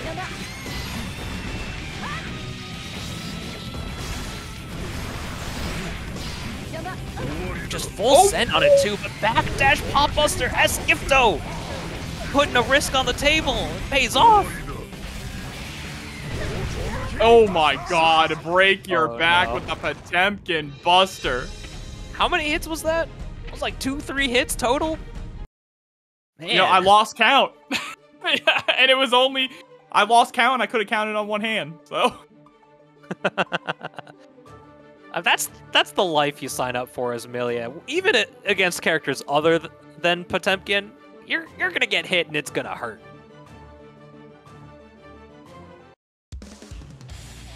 We got confirmation, 3 touches. Oh gosh.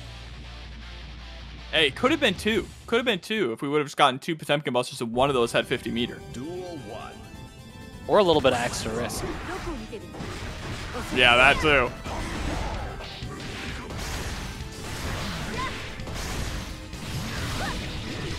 The blender here.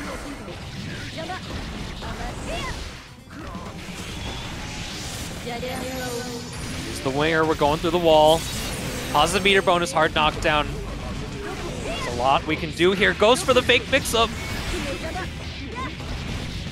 That fast RC into the low is so strong off of the Tiger Knee Bad Moon. Being able to build this meter, Jikh, and how they move, how they access their specials, very, very strong. And now look at this. You see Gift just trying to put out any normal to attempt to catch Millia to no avail. Gets caught with a close slash and is going to get sent through the wall. It's all about that first hit, though, whether or not Gifto can get it. We saw in the last game, it can lead to an easy victory. Oh, yes, the 6H even calling out Heavenly PRC. Oh no, this is scary. Look at that risk bar. Fuzzy Jump makes it out. Oh, right in their face. Turns it into a counter hit. Gifto pressing. Not enough to kill. Artemis doesn't do it. Goes for the slide head.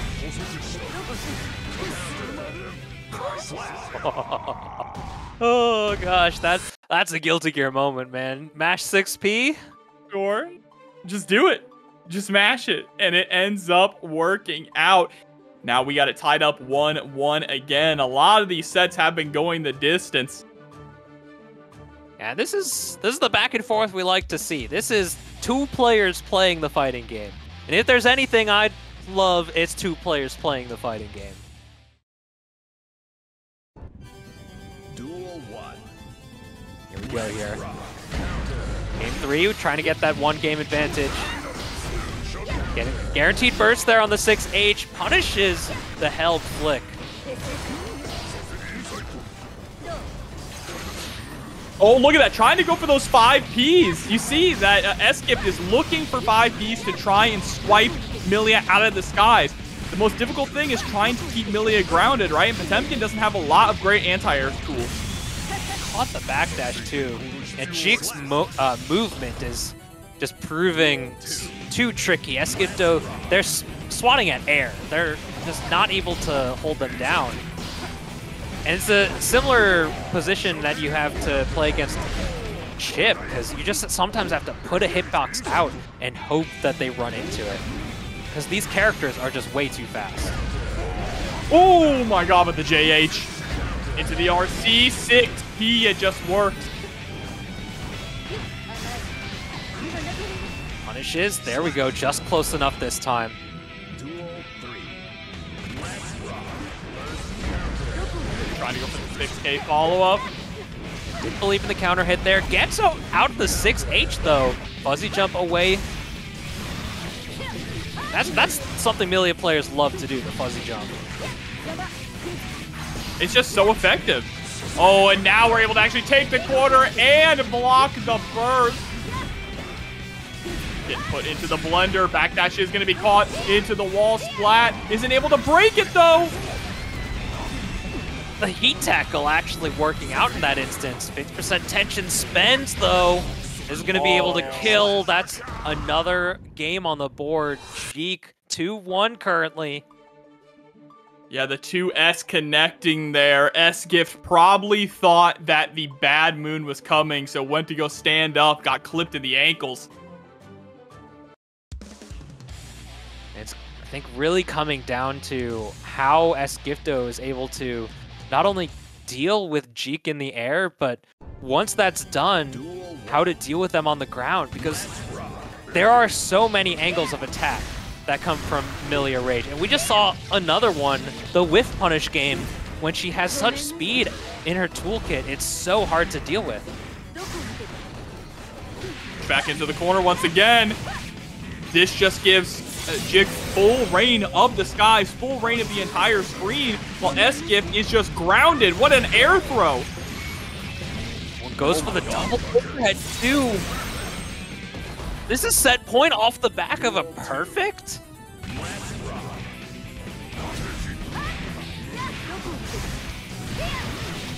Same side, so hard to see, especially with that forward movement off the barrage.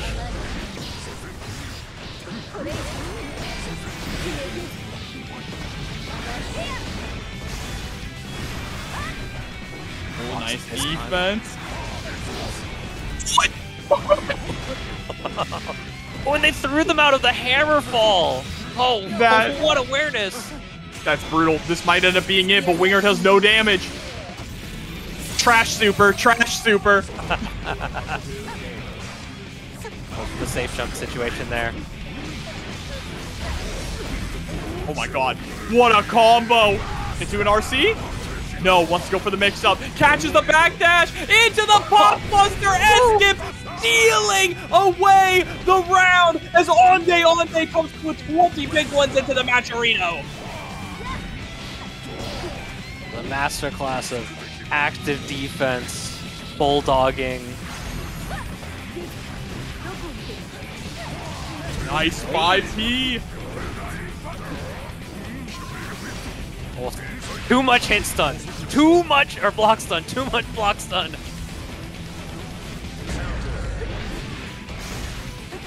Comes up with the knockdown. Empty low here this time. Side swap, same side though, in the end. That's so hard to deal with because the way that it hits and pushes you back into the corner despite sometimes being a cross-up. Good connection. Trying to go for the air throw, the double jump JD still hits, that hitbox is huge.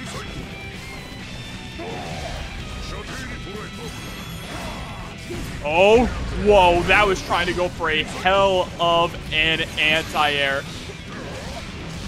Able to get the capital, but it doesn't turn into anything due to the spacing. 5D, that quick dust comes out and the RC ties it up. We're 2-2. This is the distance. We see the finish line. Potemkin, he can do it. My god, the big guy can do it. And we can see S-Gifto's definitely a grinder. That yellow aura all over them. It's like they're floating. Duel 1. Let's rock.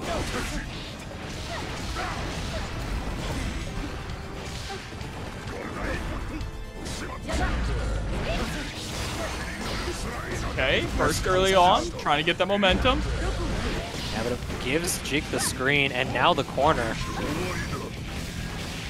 Jump scare pop buster.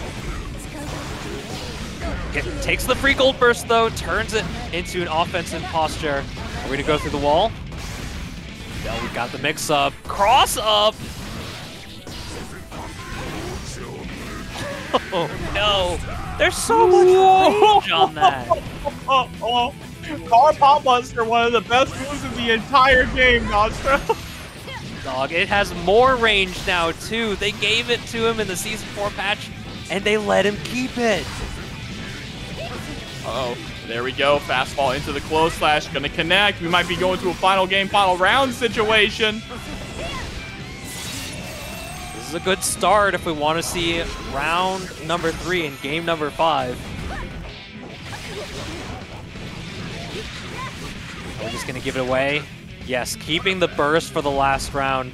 Character like Potemkin versus Millia Raid, who just might be able to spend 2 of them, even on this last round. Oh, bar slash into the heavy slash, able to connect. This is exactly where Eskip needs to keep Millia. Do not let Jikh escape. Oh, this is plenty of damage. OTG2 doesn't give you an opportunity to gold burst. Oh no, but the Capel able to turn the tide. Double overhead all the way across the sky. Goes for the 1 into the low. Kara. Oh, you can't block forever. There's so many crazy blocks in here, but the mix-ups just keep coming. And we have burst built back once again. Nice burst on the Garuda. Oh my god! One more touch. 5D with the backhand. It's Monday Night Meat. She sells and she's like handing them off. It's like a black market transaction every time that I see her. That's crazy. Who's my commander? Sliver Overlord. Oh, you're one of those. Yeah, I am. Wait, what's that mean? Anyway, MFCR versus Marvelo coming up. Here we go with the throws, starting it off quick for Marvelo. Yeah, but we have Flash Kick, the ever-present looming threat. We have the Phantom 6P coming out, though. Great usage. We're in our face, turning it into a wall break, but the burst comes out just in time. Berserker Slash is going to connect into the run through. Nice overhead.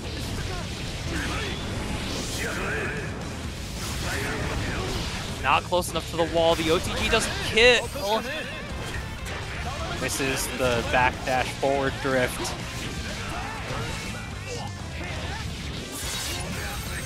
Literally a pixel left here for Marvelo. Can't afford to block anything, but doesn't block. Instead gets hit by the 6P, and that's a round for MFCR. I mean, that's just a day in the life of a character, of a Chipp player. They're always on the brink of death.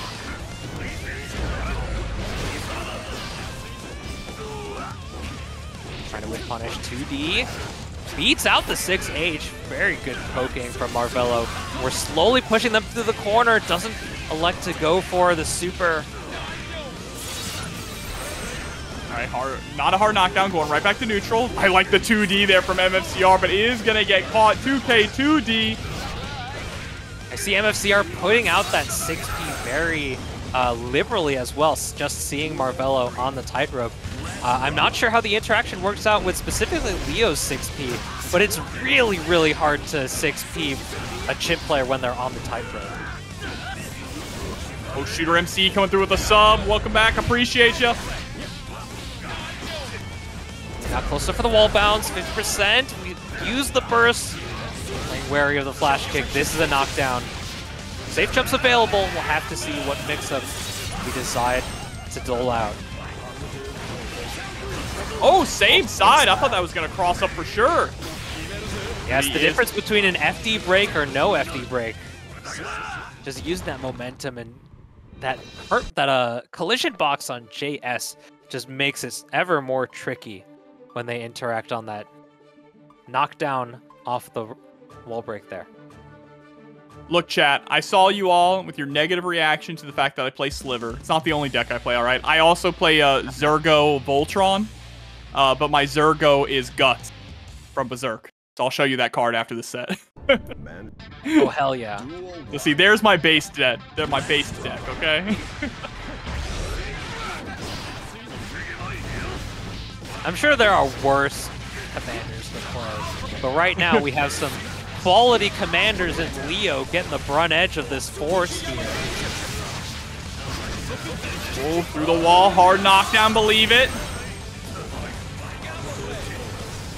Going for the meaty there, not playing around, or playing into supers or flash kicks there. Perfect burst opportunity. Trying to go for some burst safe route, but as soon as that would have hit, it would have been burst safe.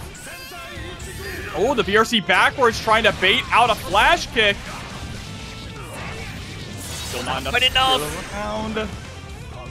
That's the Royal Health Nut. Oh, nice. God, great reaction.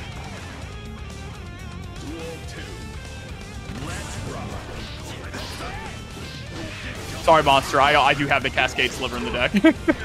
All right, 5P. 2K2D able to connect. Oh, nice. Ends up staying same side. I really like how the tightrope has kind of unlocked Chipp's left, rights, and high lows that he used to have an exit with the teleport.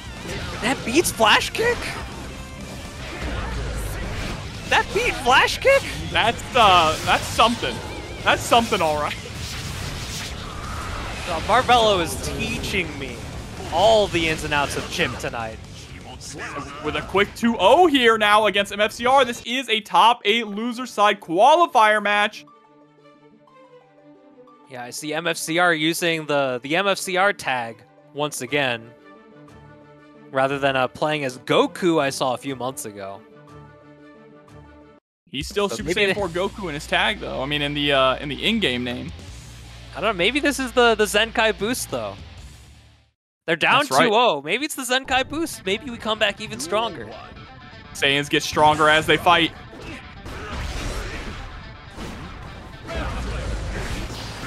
He's out. No fear.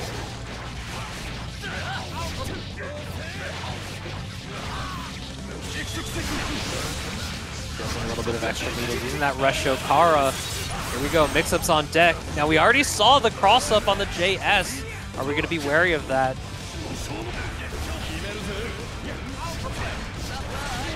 With a fuzzy jump out, catches the backdash. MFCR probably trying to dash forward there, but the positioning made it so strange.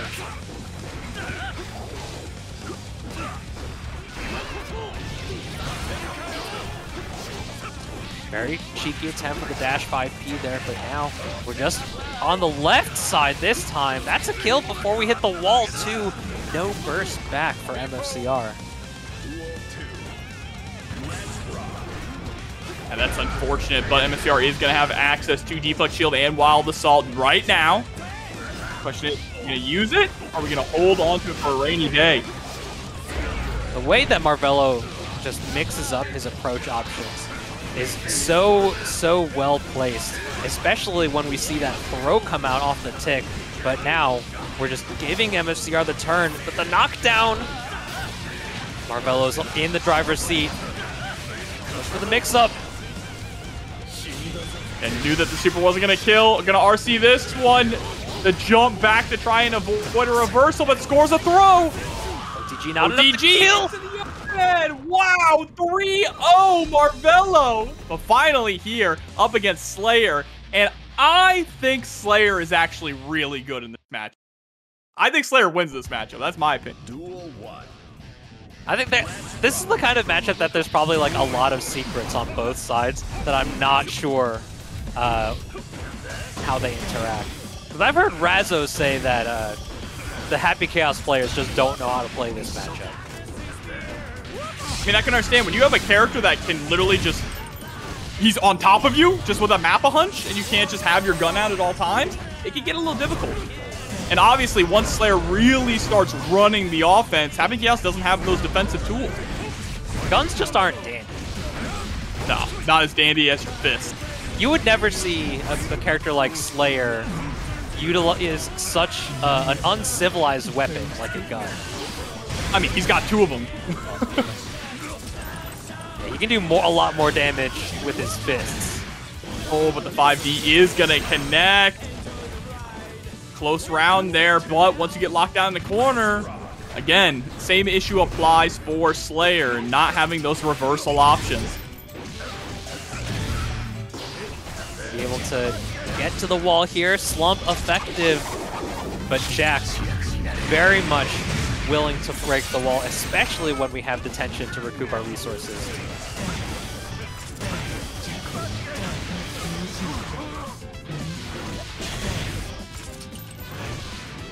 Jack also very willing to attempt to bait burst.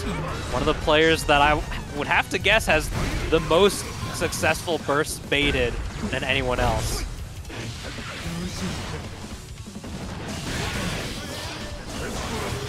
Oh, but the gold burst. Hold up. How it starts, you can't get touched. I like the idea of the jump back JS as a way to cover the approach. But Jack's defense is just so pristine. I have to say, like, every time that I see Happy Chaos players on stream, they have some really, really great defense. There's just something about being a high-level Happy Chaos player that cranks up your defense to 11. It's because you don't have those reversal options. You have to learn how to have defense to succeed at a high level, right? Mm-hmm. Because as strong as Happy Chaos is, eventually you're going to have to block. It's definitely something that's like conducive to training your defense. But these Happy Chaos players are just on another level, especially Jack's so good at instant blocking.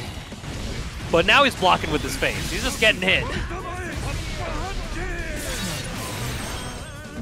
That was like a 60% damage combo. Gotta be careful about Chipp. Pokes out. The Master's Hammer actually didn't connect, I don't think.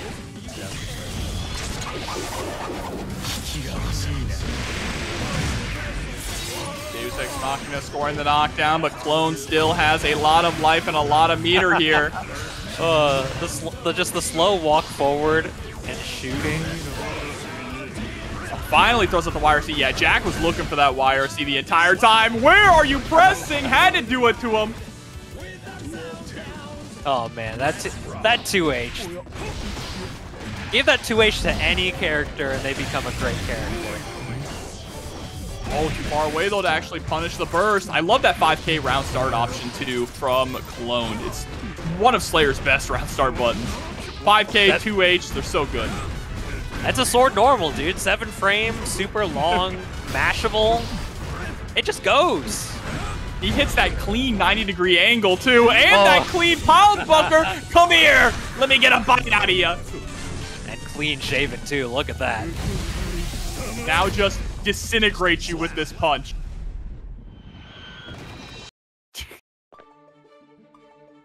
Punching you around the world is the sickest shit. I mean, that's dandyism for you. That's just dandy. He used to uppercut you into space. Now he just punches you around the entire globe. Duel 1. We got ups and downs too on the background. Absolute banger. First right off the back. And yeah, Mappa Hunch is really strong in this matchup. Prevents Happy Chaos from just consistently keeping the gun out. Tried to go for the 6H there, but just too short. Yeah, just even putting some focus out is really, really tricky for Happy Chaos because he can just be in your face right away. Catches the backdash with that. The FD break on the JS makes it hit a lot lower, a lot deeper. Your defensive options are limited with that fact.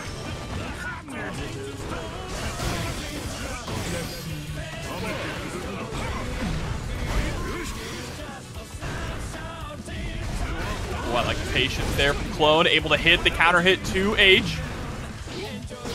Slayer's just so good against autopilot, neutral, and defense as well, especially with that 2H. These players just want to keep hitting their low buttons, but it's just not good. Oh, no, you're not dead. Still alive, just barely, but that is a hard knockdown here for Clone, along with the mix-up. Oh, and the backdash gets caught. Worst backdash of the game, bro. Yeah, and because he was in the backdash, he wasn't able to press anything, let alone a burst as a response if he wanted that match right there. Or if they wanted that match.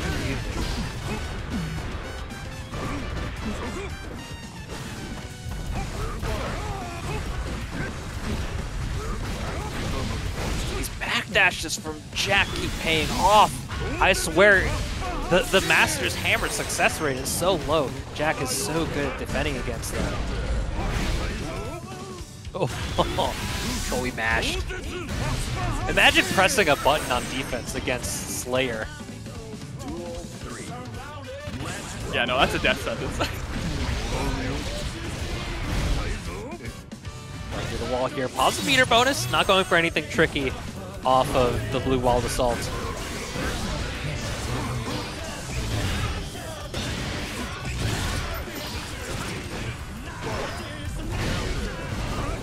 Oh my god. Well, every time they get counter hit, they just get sent flying. This is a devious character, man. 2-1. Cloned looking so strong. What did we say earlier? Slayer's good in this matchup. I'll give you that one. It's looking pretty good for Cloned right now. It seems like just the way that Slayer's able to move, it makes it so that you have to kind of be scared in neutral as Happy Chaos. I mean, you're right. You do have to be scared. You can't have the gun out for free because no range is really safe thanks to the threat of Mappa Hunch as well. Yeah, unless you're full screen, you have to be scared. And Clone is doing a great job at not staying at the edge of the screen versus Jack right now. The only difference being here is that now Clone has a few dozen shots in their chest.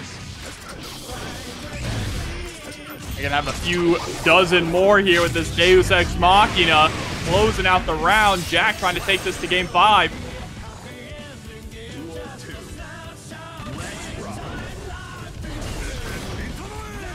There's that backdash again. Jack is so aware and so good at playing against this Master's Hammer.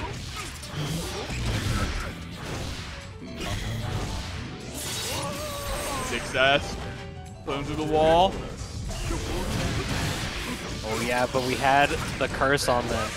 Makes it so much easier to just play an evasive game.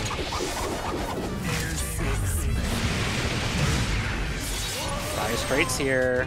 Jack only a bit of chip damage on their health bar. Oh my god, but the counter hit Power Bunker Elite is not elite against Slayer, but Jack is sitting on a lot of tension here. Oh, trying to go for the Mappa Hunch, but Jack called it out with a quick gunshot. Yeah, you can't sleep on Jack, though. While we have seen some really strong matches, strong games in favor of Clone here, Jack's fighting back. And that early lead, once Jack gets the wall break, it's so hard to deal with. Happy Chaos is a character that thrives in positive meter bonus. And positive meter bonus for Happy Chaos basically means your gauges are non-existent. Yeah, you're 100% on the mark there. 100% accuracy here. There's the throw with the heretical on them. Oh, but trying to Dandy step on in to get something started, but unfortunately just puts himself right in striking distance against Jack. Great confirmation, too. Able to get that focus in twice. The first one, just for good measure. The second, able to get the confirm.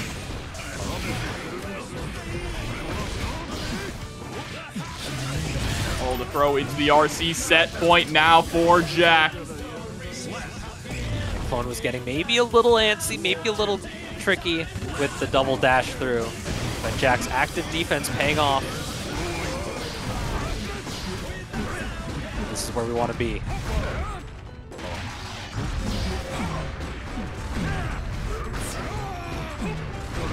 Gotta be scared. Jack can hardly move. Universe counter, big damage. And the 6th age hitting its mark. Final game, final round, but Jack, full on burst, blown, but none to be seen. Trade combo, goes for the same side.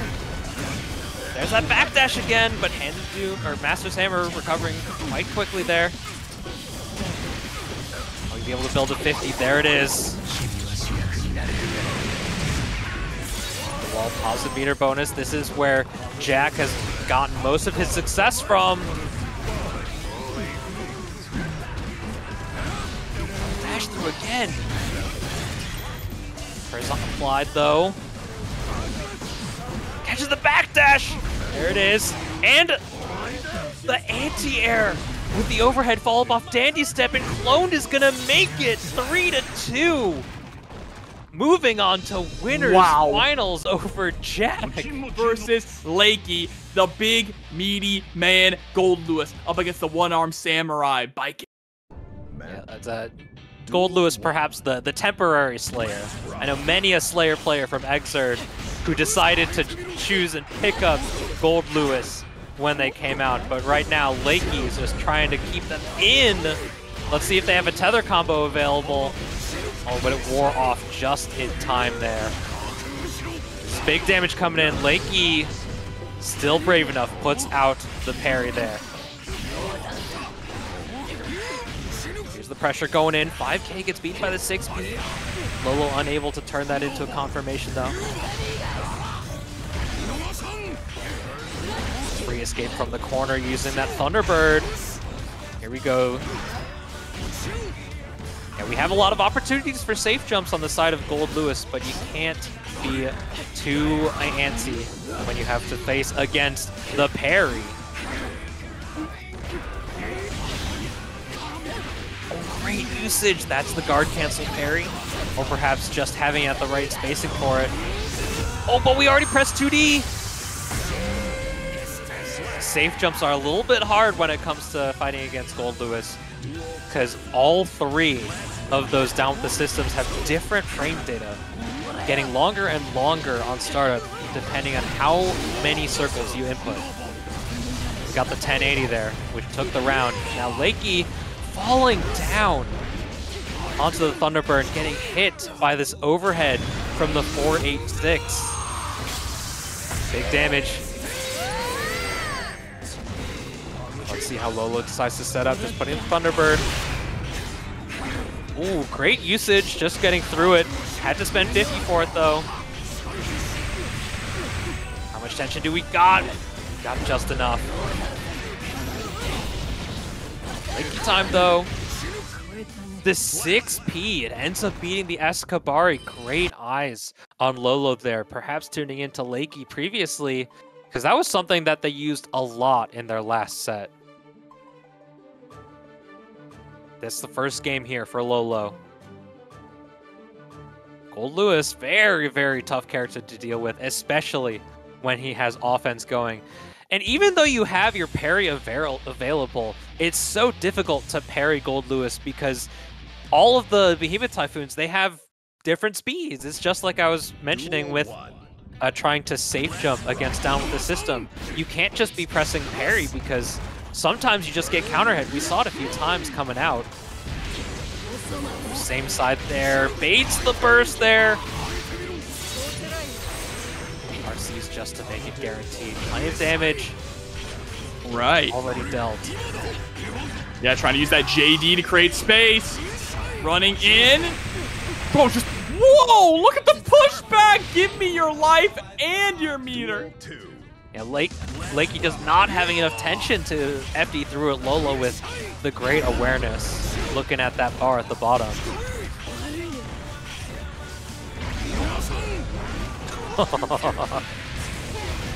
Just chicken jumping, chicken blocking in the corner, going right into that white wall assault. So cheeky there from Lolo.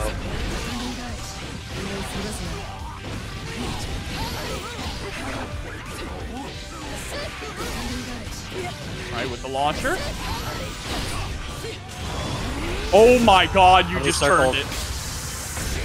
All of them! I mean, that's something that you just get to do on defense as Goldlewis. If they mess up their combo, if they mess up their setup, one way or another, this down with the system is coming out. And now sending out the drone. Lolo just has to find that one stray hit, runs into a far slash. Very cheeky Lolo backing up too, just to guarantee that Thunderbird comes out on block, and it forced Lakey in a defensive position instantly. Now Lolo putting themselves in a 2-0 position here. If we get Goldlewis versus Slayer in winners finals, this TNS was made specifically for me. The script writers wrote it just for me. I think it's kind of funny how, like, on the character select screen, Nagoriyuki is listed as the one-shot character, but he's like the least one-shot out of all of the one-shot characters. Yeah, how's Slayer not a one-shot character? I don't know the archetype that it says in the character select screen, but it's just so funny that we have two other one-shot characters that just aren't listed like that, because it's such an interesting descriptor. great pick up there. Goldlewis having a bigger body, making it easier there.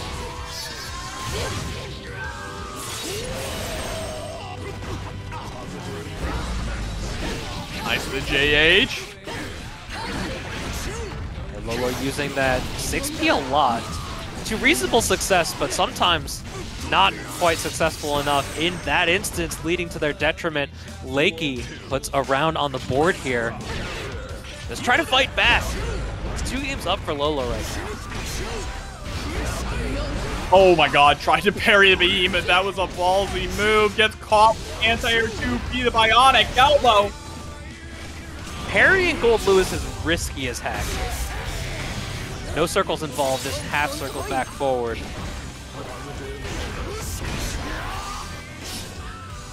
Oh gosh. This is a set point here for Lolo. It's sitting on full burst too. This is nice. The JD from Lakey. Gonna start getting that corner pressure. They can bait out the burst. They're not going to.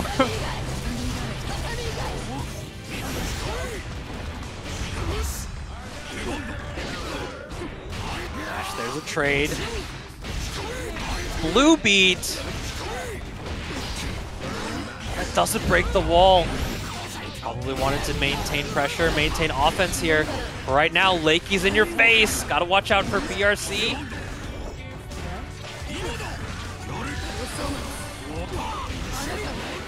Oh, nice. The YRC. I had to hold my breath. I wasn't sure that was gonna connect. Oh. Gonna be able to get the knockdown here too. Oh, into the cross up with the throw. Lakey getting a game on the board. They're no slouch. I've gotten to play Lakey a few times in bracket. While it has been a while since I have, Lakey is very, very strong. Their offense is impeccable and their neutral is only getting better and better. Especially as this match goes on. Lolo taking a breather here. I'm a big fan of taking a sec before you hit rematch. I'm a big fan of that. I have my own little routine that I go through. Gotta make sure I'm sitting in the chair right, good posture, deep breaths, loose shoulders, all that.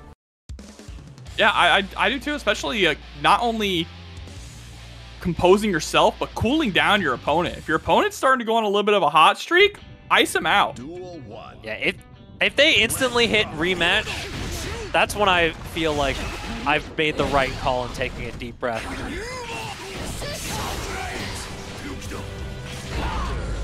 Nice JS, gonna be able to pick up with the drone. Trying to be a little bit more burst safe with it. The burst ends up working successfully with Lakey.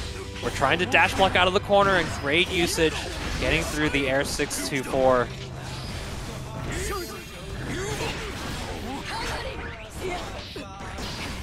Unfortunate miss to his onset. Tried to air throw the JH, it doesn't work out. And Lolo once again on the set point.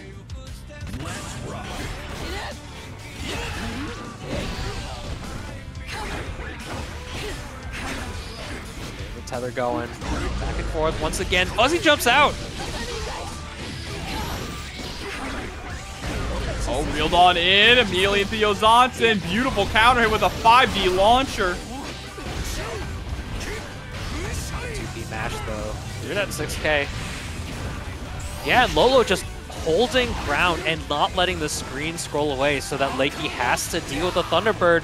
It's put him in this position that's so hard to deal with, and the Behemoth Typhoons to seal it out. Lolo joins the likes of Clone in winners finals now. Oh yeah.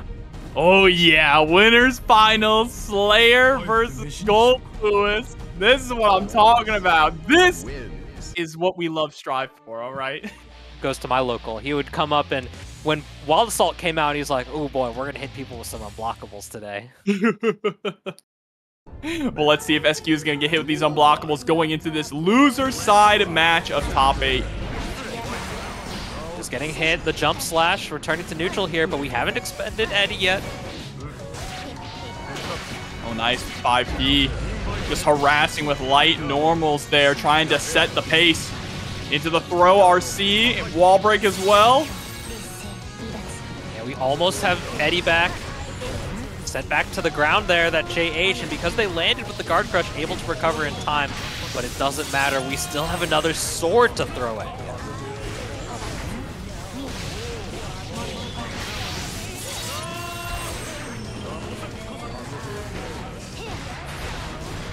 JK coming in. Oh, why is he not punished? Because it went through the heavy slash, didn't recover in time. Well, it's my round and I need it now. We still have Eddie available while Assault to seal it out, just playing unpredictably. And doing a good job keeping Poncho locked down. Poncho coming into this next round with no burst on deck and gets clipped by the cross-up from the sword explosion, set right back into the corner.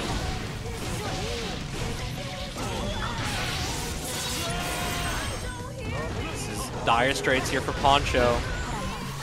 Ooh, but great IBFDs there.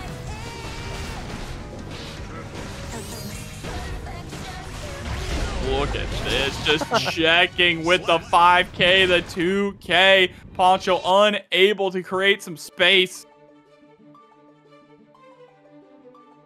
I mean, Poncho's insta-blocks were just going crazy for a moment there, but SQ is just so hard to deal with, especially just putting the swords on you. The offense is so powerful, and SQ just made such an easy transition from the two styles of Ram from pre-Season 4 into Season 4 with the rework. And now she's a master of how these swords work. Well, and there's that Eddie buff too.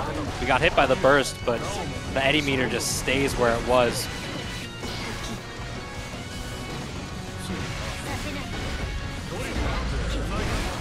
JH, there's the burst. Just trying to snipe Eddie, but Eddie's just moving so well.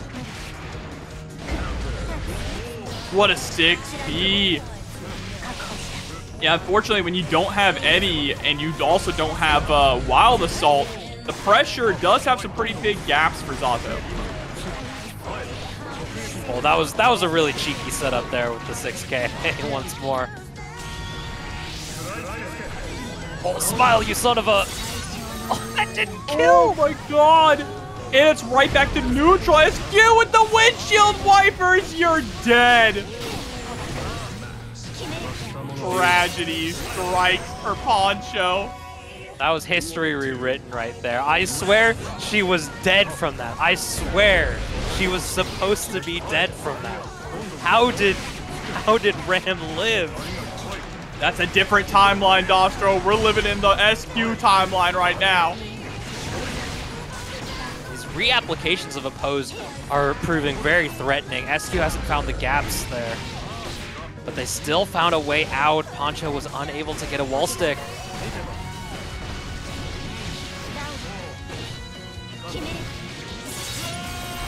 No tension for the hard knockdown here. Poncho trying to play that neutral. Right? Oh.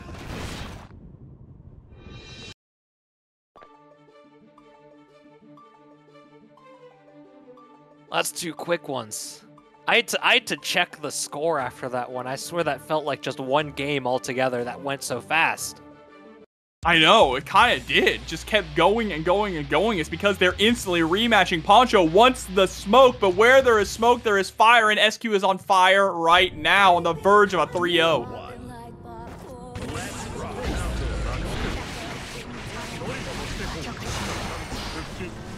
Not fast enough on the unsummon. The burst comes out. Eddie still has to come back in here.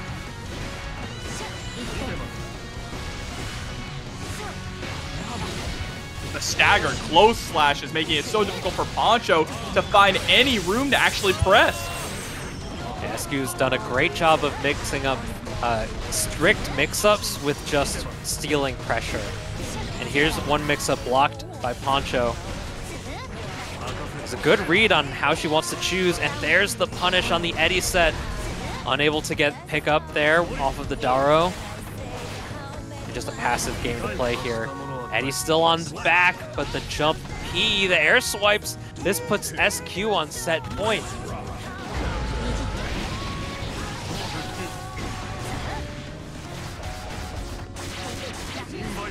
Oh, how's it feel?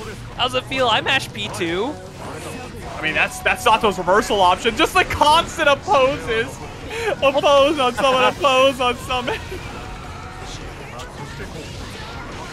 Oh, I like the option of 2K here, but Poncho read it properly and sent out the leap.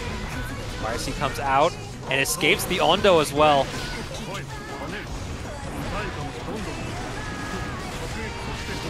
JD, woo, what a pickup there, and Poncho securing a round.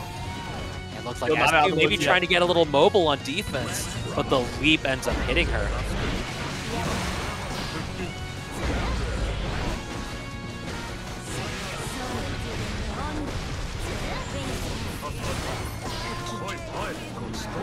That's a very cheeky burst there coming out.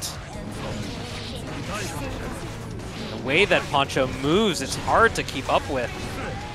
Just don't know what's coming next here. Oh, there Smile, it you is, son of a... Hard knockdown scenario here for Poncho. This could be the start of some momentum. Ooh, trying to put Eddie behind SQ.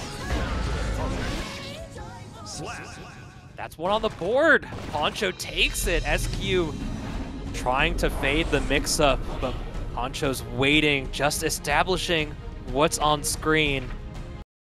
And now we don't go home with just a 0. Oh. Might not go home at all. Poncho might be able to dig deep and bring this back. It's going to be a tall mountain to climb, but that's why you're in top 8.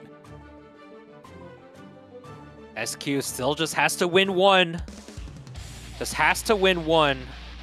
Jack is waiting in the wings to play the winner of this. Duel 1. Let's rock.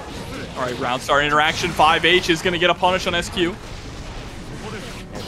Pick button's fairly good against a lot of round start options that Zato has. Oh, spiked right down with that JH. And the option to burst right when Eddie comes back, but we come down with that jump slash, catching the unsummon recovery.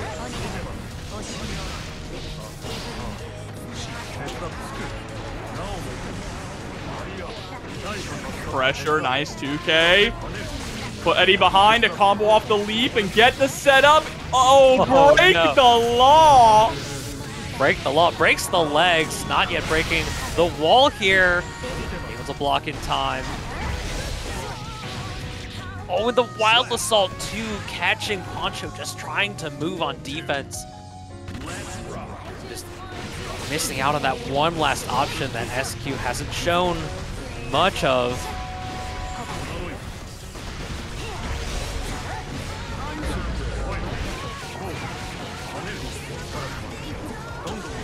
Electing to just keep moving forward rather than using the break the law to swap spots with Eddie. Oh, but that's a really unfortunate trade there for Poncho. Able to get the Eddie meter back, but back is up against the wall. Nice counter hit 2S. Goes for maximum corner carry. Oh, unfortunate the spacing wasn't proper to get the second hit of leap, but we still are able to seal it out. Poncho fighting for their life here. Fighting to get this to a game 5. No burst on SQ's side. She is going to get it back before this round is over, but this is a fantastic start for Poncho. Doesn't go for the wall break. Oh, we don't mean a damn thing. Oh, but the burst off the 5D. Just a bit here, but we don't have Eddie meter to turn it into anything good.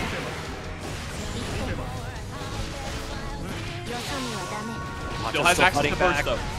This is Poncho's round to win. No, the board explosion! Gotta be careful of tension, and goes for the left-right. Able to seal it. The leap comes back, and Poncho ties it at 2 games apiece. Poncho staying alive here against all odds, taking SQ the distance. Yeah, and we can see the yellow aura around Poncho as well, so there's definitely a lot of gameplay behind them. So much grinding. SQ, no stranger to it herself, but we don't see as much Poncho, so you have to think they're just training and training and training.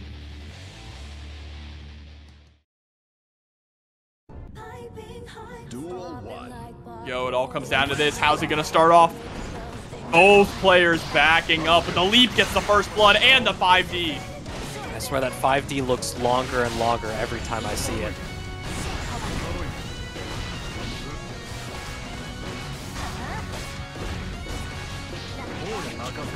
Bravely blocks every single hit there, not going for anything so cheeky. We're able to get the wall break here. Yes, we are, but no meter built until after.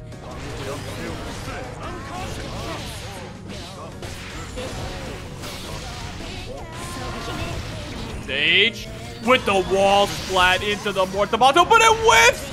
100 meters spent for SQ just to maintain the corner.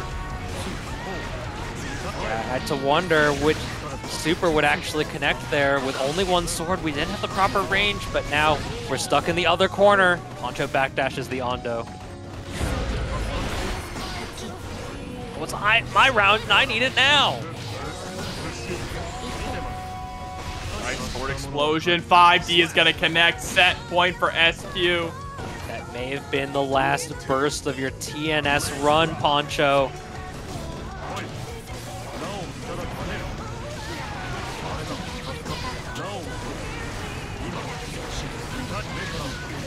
Okay.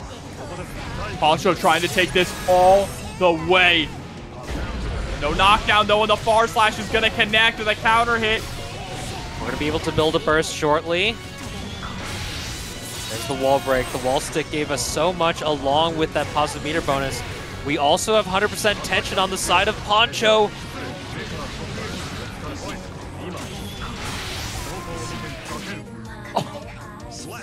Oh, oh my god. Is Poncho making this character look like money. All right, while Assault Rescue did not get the corner carry that she desired off of it, but still is going to get the wall break one way or another unless Poncho spends the burst. Oh, in the S sword, the S Bayonetto comes down and actually connects.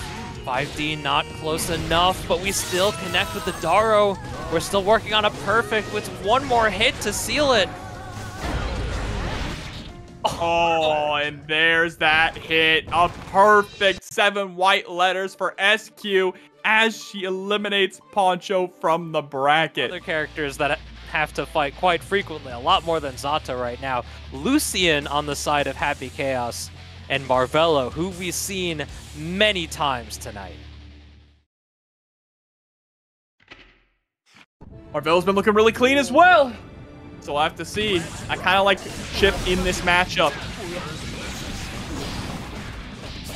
Yeah, this matchup used to be a lot worse for Chipp due to the improved buttons that Happy Chaos used to have, as well as access to such strong zoning tools against him. But this is not a very good position you want to be in against, even in Happy Chaoses of old. Oh, but the 5K. Again, harass you with the 5K. Marvelo, the cornerstone of Marvelo's offense, of just his neutral in general, is that 5K, right? 5K 2D whip punish. 5K harassment. Everything is built off of that 5K. Just going for RC instead of super there. Giving Lucien an opportunity to burst, an opportunity to YRC, but just out of range. That 2K recovered just in time to stay outside the bubble.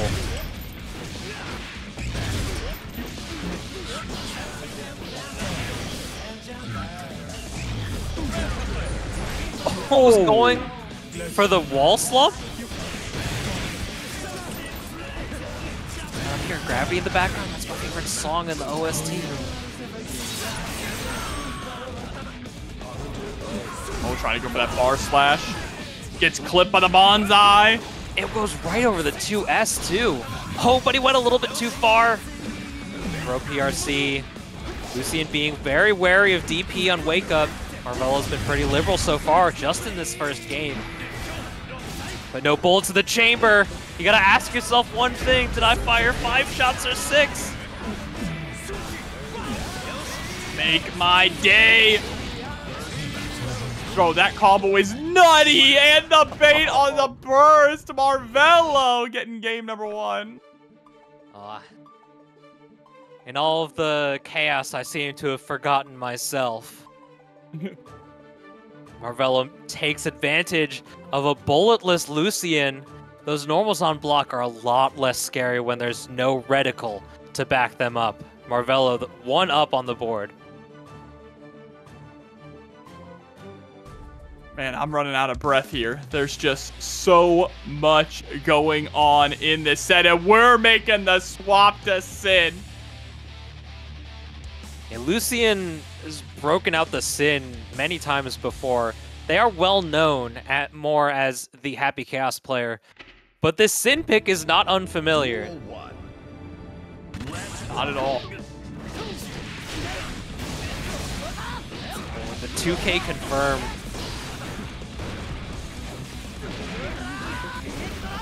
Okay. Out of stamina, though. I mean, so far, working out here, even out of stamina, Sin still has incredibly strong buttons and great pressure. Burst comes out from Marvelo. Not close enough to get the full confirm with the 5K.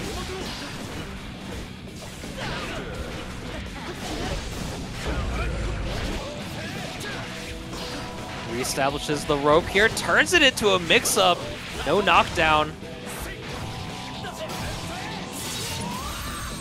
50% for Marvelo, a full stick for Lucien. Ride the lightning, no one home. We'll block the hoof stomp there. We're in your face, but no stamina. You have to be careful how you use your specials as Sin right now. We're trying to recover them. 2K2D, nice with the throw tech. Oh, Marvelo was not ready for that counter hit. All this space, though, it's going to give Lucien access to more resources. Marvelo just wants to get the hit now and is able to get in with that air dash jump slash after the Alpha Blade. Wasn't easy to pull off. Classic, just send it with the beak driver. A little bit of a snack rat on a stick.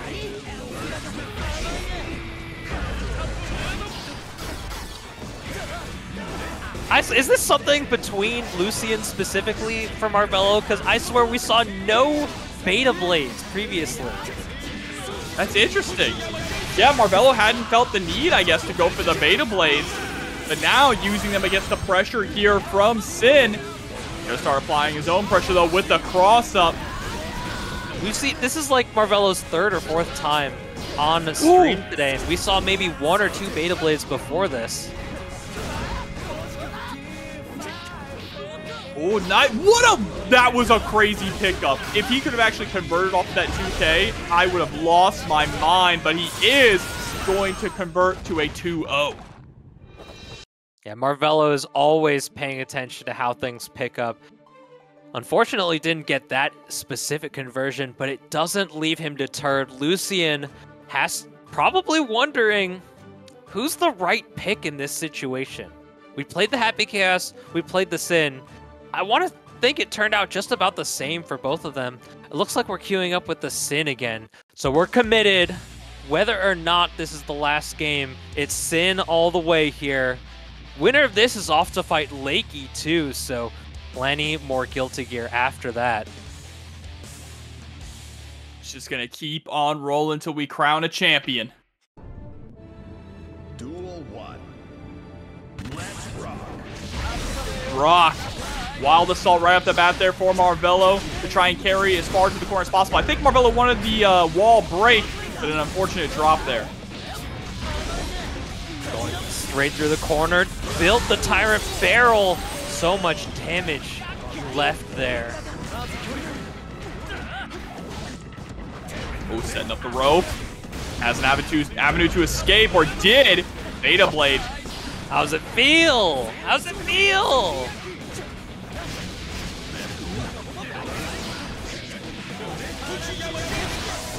Burst comes out just in time right before the super. Marvelo spends it. Lucien having almost a full tension bar. Clear difference in resources here. Oh, but it keeps coming out!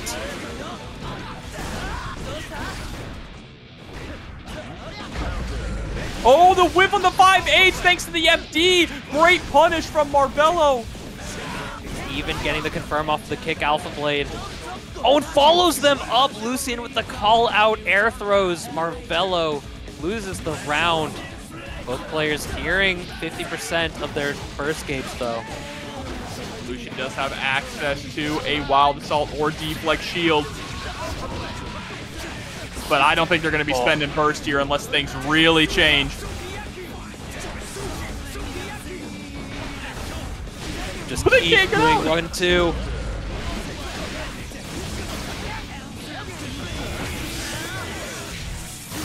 Wall break for free here.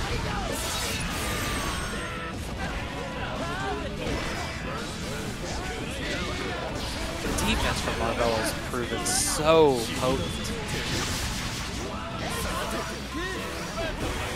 YRC blocking the Beta Blade. Lucien getting a point on the board.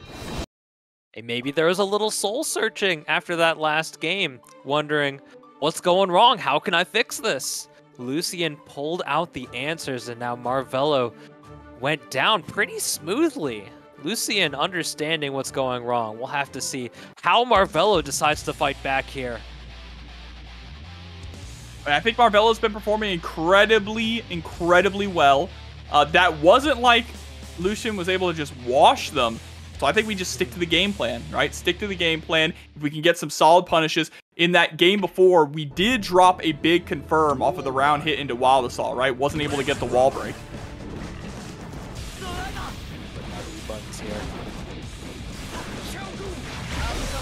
Who punishes the 6P?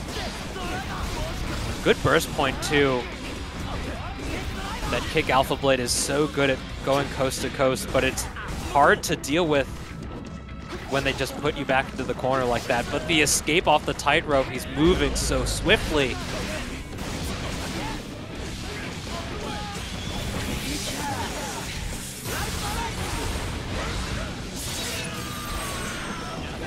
All right, the hard knockdown. This is huge off that RTL.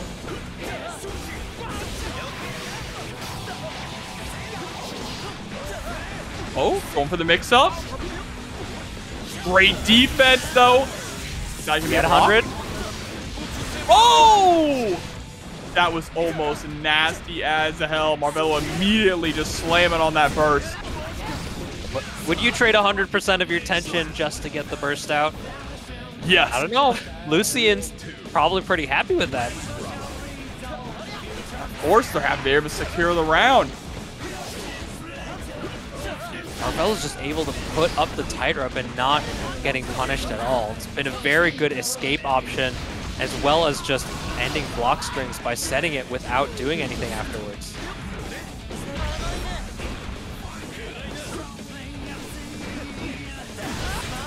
Oh, overhead is going to be able to connect there with the hoof stomp.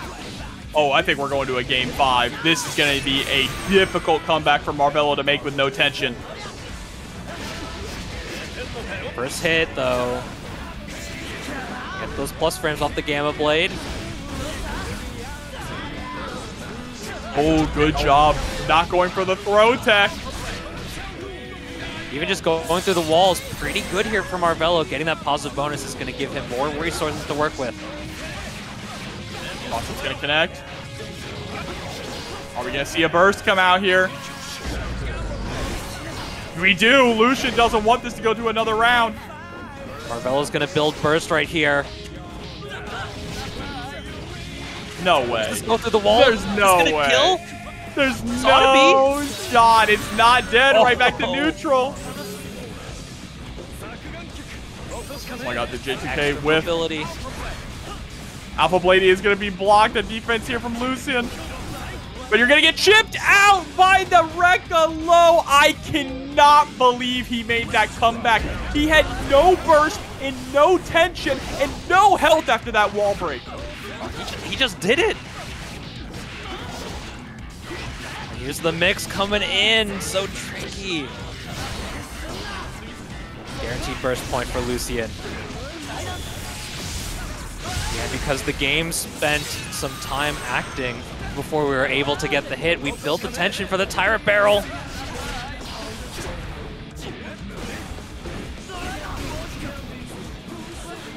Screams off the guard crush, escaping to the corner.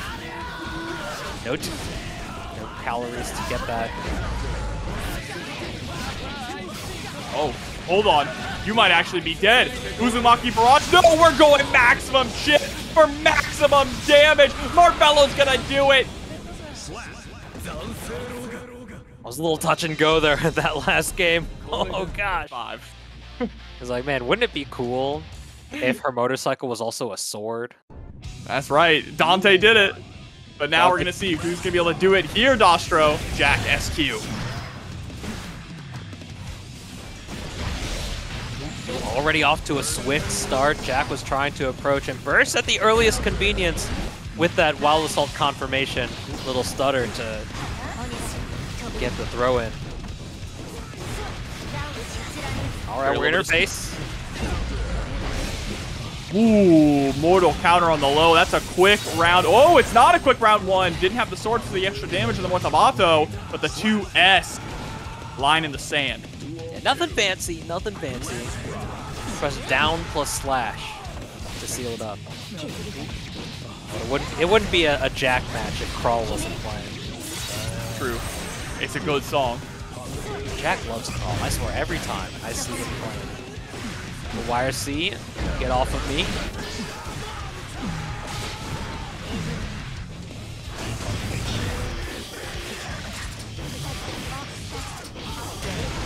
Be able to go through the wall here, recoup our bullets. Low on focus though. Doesn't even have a focus buff available. Oh, wire C. That was a brave wire C. Jack loves baiting defensive options.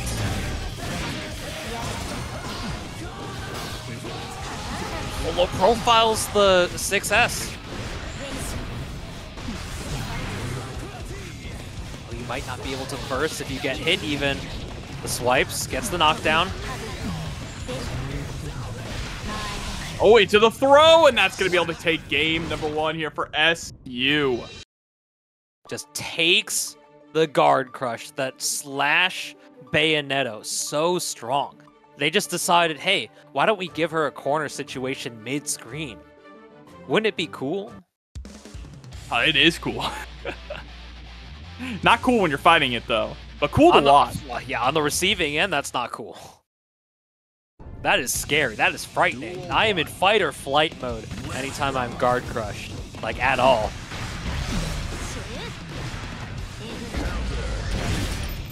Oh, big counter hit here for Jack. Gonna take a lot of life off that health bar from SQ. Right back to neutral, though. Curse is applied. Yeah, you just get to abstain from playing neutral once the curse is out. And it just allows Jack so much freedom to just run away and let the reticle play the game for him. And a round 2, Jack trying to take this 1-1. Right, far slash. Ooh, oh, unfortunately unable to convert off of that far slash into the wild assault. Still putting Jack up against the wall and getting clipped by the sword and getting the burst. Yeah, they made the startup of Wild Assault slower in the middle of Season 3, so that confirm is a lot more difficult.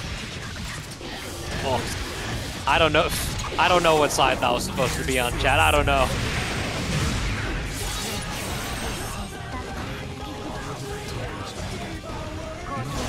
Overhead.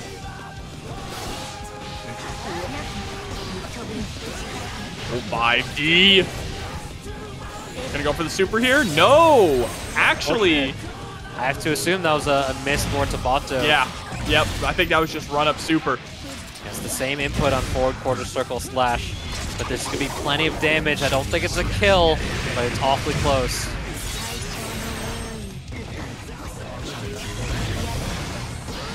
Oh, the full screen burst. We're gonna send a sword out. There it is with the PRC. Put into the corner. 5D connect. Trying to bait out the burst very hard there. Oh no, but out of tension. Yeah, we might just put the bullets in. Oh, but we're out of them. And then JH! I was just expecting Jack to unload the clip from full screen, one shot at a time. SQ played that very patiently, all things considered.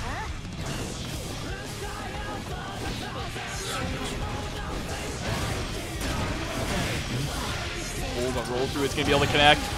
Clean pickup, reload that entire magazine, or the drum, I guess, the revolver. Deus Ex Machina, that's plenty of bullet holes right through your body. YRC gonna push real far back there. Jack was in the air during it. Buffer there. No burst coming out there. There's the guaranteed point. Catches the counter hit into the knockdown. This is a really strong position here. SQ's gonna get a few mix-ups there, but blocking on the 5D. Despite the explosion, we don't have enough to recover. Oh, and the shimmy. Caught SQ trying to go for the throw tech. Things are tied up as PC Genjin comes in with 50 big ones into the match-arena, putting us at $127. Thank you so much. Goddamn. That's a stack right there. Jack trying to stack it up. Shots and shots. SQ fighting back. One's on the board here. And even Jack's strong rounds, SQ still is able to find ways out and find ways to fight around. Question is, can they find a way to eliminate Jack here from the bracket? There's the burst. Burst off the table early on. Never want to be the first one to spend it. Nice Jack in the corner, though. And the burst comes out. Jack wants to play neutral because this is where Happy Chaos plays very strongly. So many resources spent just to stay in that interaction.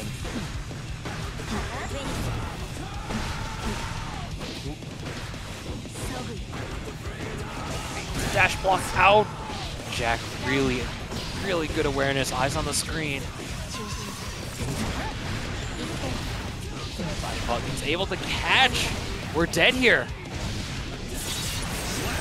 The explosion. Okay, SQ. Staying one step ahead of Jack so far in this set. Getting caught by the 5D, though. They're being so patient, not pressing any buttons in the round so far. Let's take the wall break, using the wall slump just to gather resources. But now SQ fighting back from the air. Wall stick into break here. We're going to get tied up on resources soon. That's the YRC. YRC right back. SQ is ready for it. Not only getting the tension, but the burst out of Jack as well. That's a huge win. Just turning this into a big damage combo, and it should be enough to kill. The explosion seals it up. SQ 2-1 over Jack at the moment. And a subscription from Rancid Rodent. Thanks for the resub. Feeling good about this Guilty Gear so much that we give a little bit extra love to twitch.tv/TampaNeverSleeps. That's right. Duel 1. Now, you got to give both of these players some love because only one of them can come out on top. SQ, again, one step ahead of Jack. It seems to be the story of this set. But can Jack keep pace? Can Jack get ahead?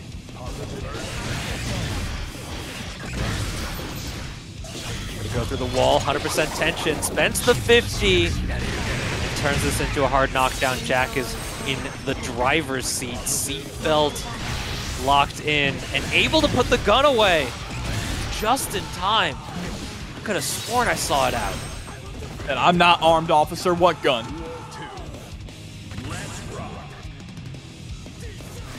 this is footsies. Pure footsies right here. Footsies with a gun. The slight stutter opened up with the 2K there, and the counter hit gets the burst out from Jack. SQ with no swords, she just has to play patient here. One sword back, but immediately gets caught by the low. Curse applied, full bullets reloaded, and about 45% of our focus gauge unlocked.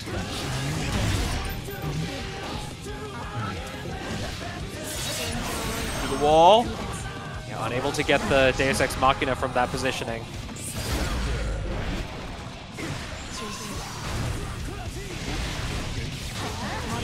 Oh, that was cheeky. That was cheeky.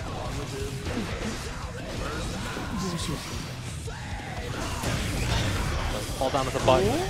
Trying to get the burst, trying to get the wire. See, it comes out. Oh, we're tied up on rounds here. SQ on set point now. Finding the gaps in the offense and turning it into rounds.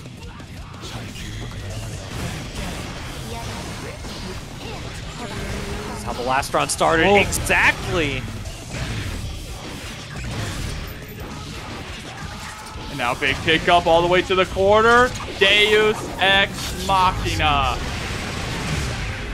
We have to lose out on some focus based on an empty clip, though. We don't have focus. We can't do super.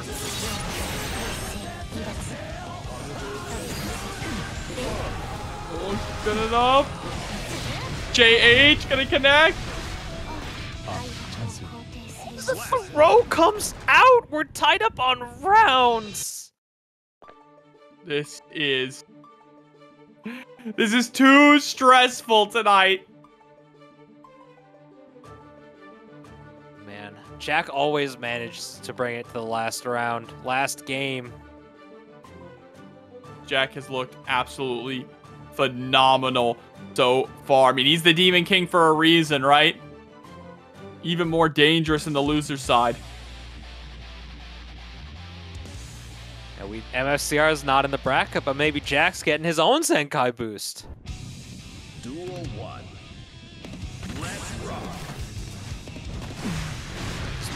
Backing off on round start, having such a presence that a character like Ram is just backing off on round start. Red risk. Call that aura.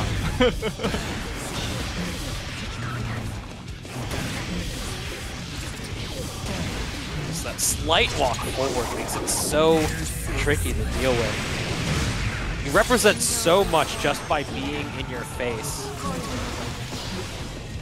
Oh, the burst coming out from SQ. Yep. Gonna build up so much of that tension as well. Sitting at 100. Gonna go for the wall break. Oh, doesn't actually even get the walls flat.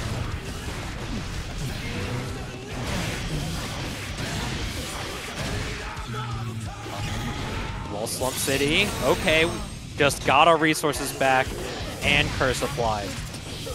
And now set point for Jack. Finally, for the first time this set, gaining ground on SQ. Taking the lead. He's just so willing to hold down back. Positive bonus. We're going to get a lot of that meter back.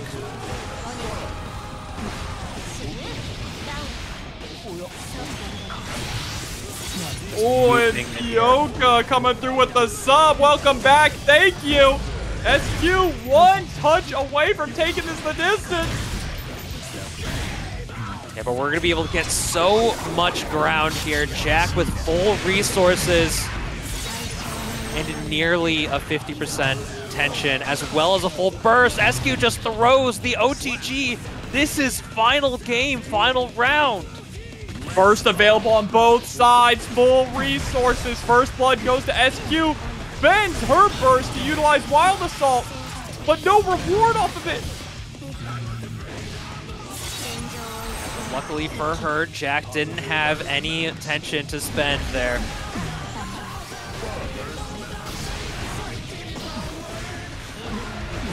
letting him land for free there. No burst spent, and Jack nearly 100% tension. Gets the block there and guaranteed burst point. Oh, nice with the 2K 2D. The RC set up the sword. 5D connects. Drops the confirm there, unfortunately, though, with that blue beat.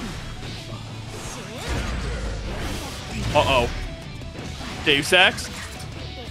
Yeah, has to go for the Deus Ex here to reload those bullets. Was out of ammo. Not sure if this is close enough, and it is. We have burst available. We can go for the free gold burst if we want it. Able to tech. The 6P comes out. With a deflect shield, but you're not out of the woods yet. 2D connects and SQ eliminates Jack from the bracket. Marvelo, you keep telling me he's just in the chambers. He's getting that extra little bit of practice, and it's been proving so impressive every time he's graced our screen tonight. I mean, look at the name, Marvelo Reloaded. This is a new Marvelo, and you can tell just the confidence that he is playing with. He has broken some kind of ceiling that has held him back. This isn't going to be easy, though. Baiken's a character that gives Chipp a hard time. She hits so hard, she's so sticky, and it's very tough to deal with her defense, especially with the advent of guard cancel parry, but Marvelo finds the gaps anyway. Yeah, making it look easy starting off here in round number 1.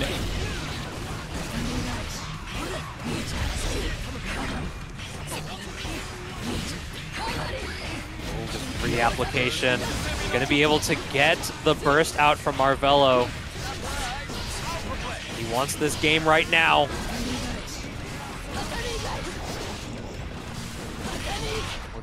Lakey's doing such a good job of just covering the space where the tightrope is. We're throwing out that 2H. It is minus after low Rekka, even on him. Tied up here in rounds. Marvelo creating a little bit of space, running right into that tatami. Oh, nice with the JD. He's still doing a great job of just pushing Lakey to the corner. He just needs to get the hits first.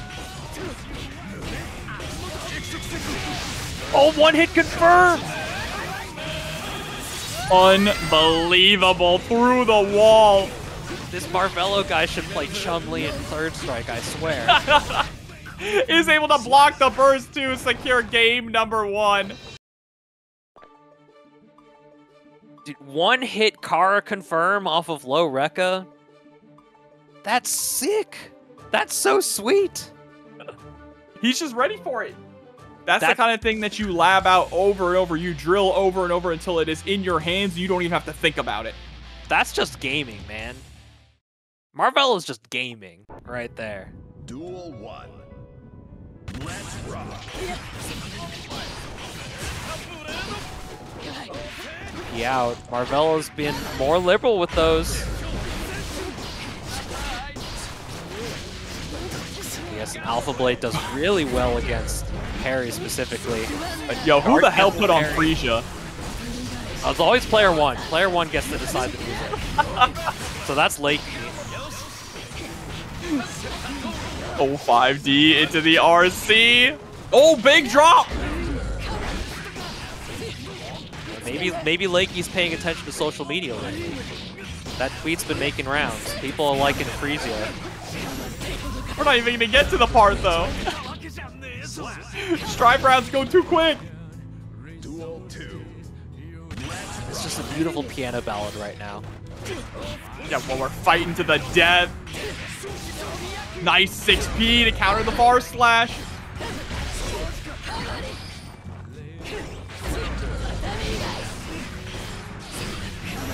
Second hit Tatami, grounds them from the air.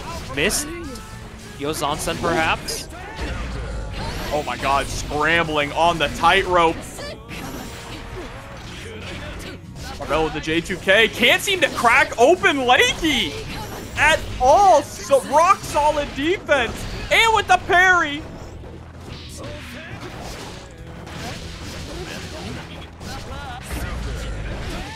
Oh, just getting counter hit. That close slash right into the face.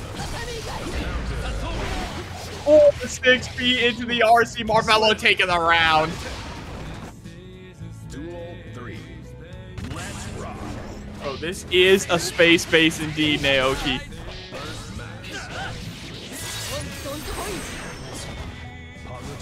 First wall break goes to the side of Marvelo here. Free application. Trying to make it weird. Oh, and the confirm. This is going to remove the tether because we're through the wall. Just goes to the Gamma Blade for the plus frames. Lakey respecting that we have lots of tension to use.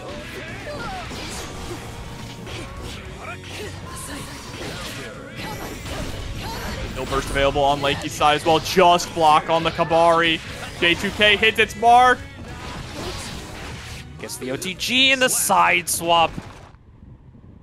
Lakey was holding up the stop sign for so long in those first 2 rounds. Marvelo just found the rolling go and just able to go through.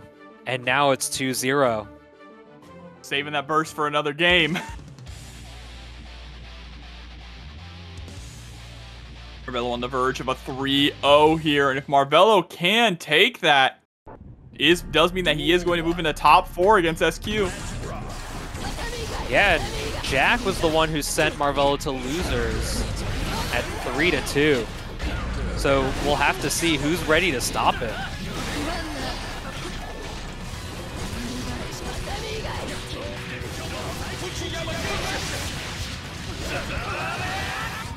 Maki Barrage.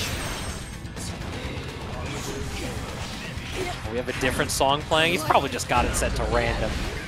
Most likely. I'm trying to pick out what this is. I can't hear it over Tatami Gaishi. And the big counter hit. Oh my god! She says it with her full chest. Tatami Gaishi. Her full chest? Oh, and able to get the pickup. Wow, Marvelo. Duel 2. Let's rock.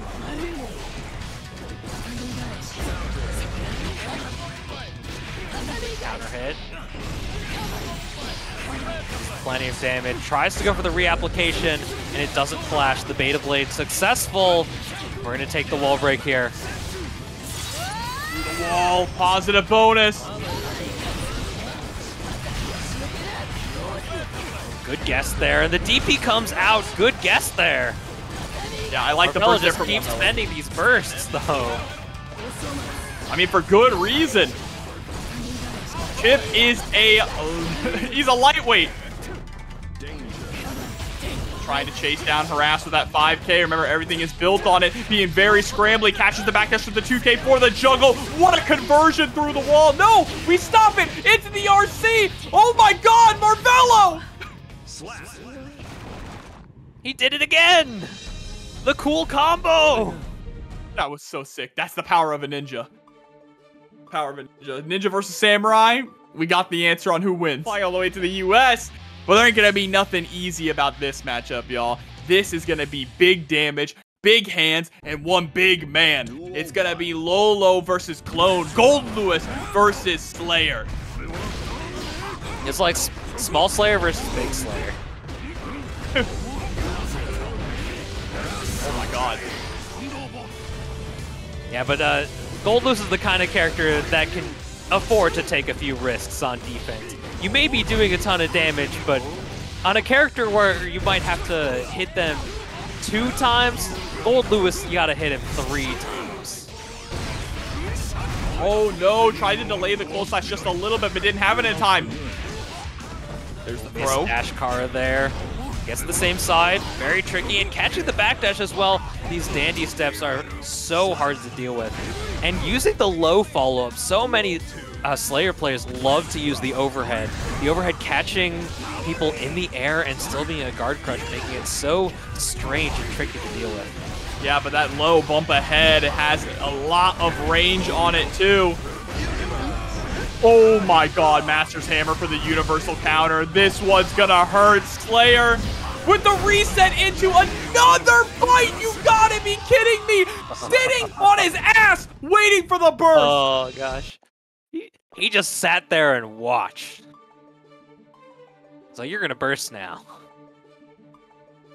He read his mind. He held down back for like 20 seconds. With a red RC, you can afford to hold down back for a long time, especially if it's only one more hit to kill, because you still get access to that OTG and the hard knockdown. Red RC is very, very strong when it comes to baiting bursts in situations like that. 100% is. Duel 1. And that was a quick game 1. Let's see how Lolo adjusts. Player trying to fight, trying to get his bed back, bro. Goldlewis is just swinging it around.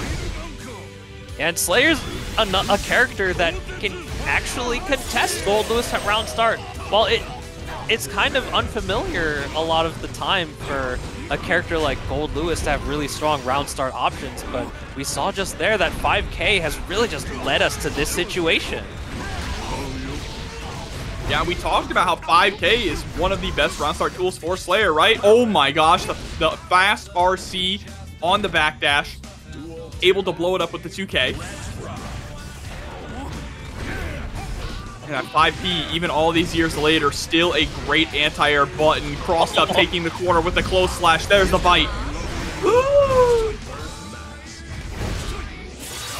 Dude, he's taking our breath away. Or excuse me, she's taking our breath away. Uh-oh, but about to get set through the wall, down with the system. 100% tension. We don't have an invincible super. Decides to spend it. You can't do anything from full screen. You gotta be baits kidding. The burst too.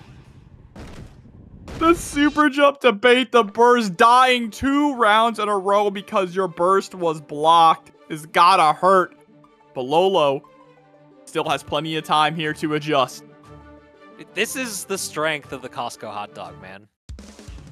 This is simply the strength of the Costco hot dog. California love cannot stand a chance to the $1.50 hot dog. Blown out here, the true glizzy goblin. Oh, catches the K Dandy step. That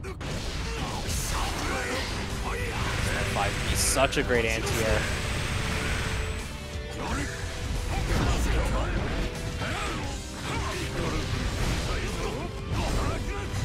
Stays mid-screen here. Dash cancel Dandy step. Not enough with the security cancel. Still spending meter. Oh, last horizon! You're dead. Oh gosh. All right, see ya around the world. Chat, this is the power of a good skincare routine. Can't you see? Chat, is this real? Right over the 2K there with the Master's Hammer. The fuzzy overhead? I've never seen that before. That was cheeky.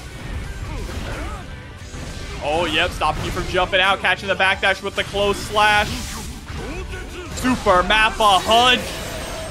It goes so fast, he leaves his clothes behind. That's some cartoon stuff right there.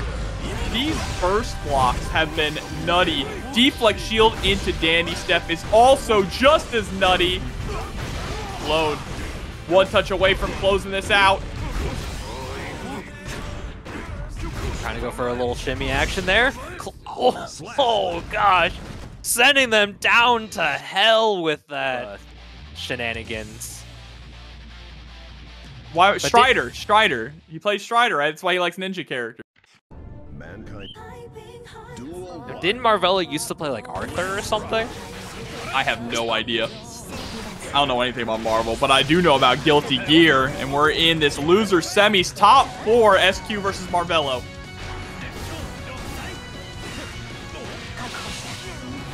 Just dash forward throw. Who is this? Momochi? Oh, he did the shuriken. He did shuriken and he didn't die for it. That's crazy. Well, hold on. Round's not over yet. Looking like he might die. Was this a consequence of using shuriken? We'll never know. Shuriken definitely didn't help. I'm going to blame it on Shuriken. There's the 5D securing the first round. Duel 2. Let's rock.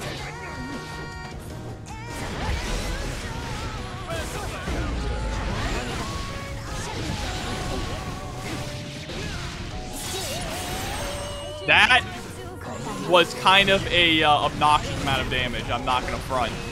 But SQ in full control right now.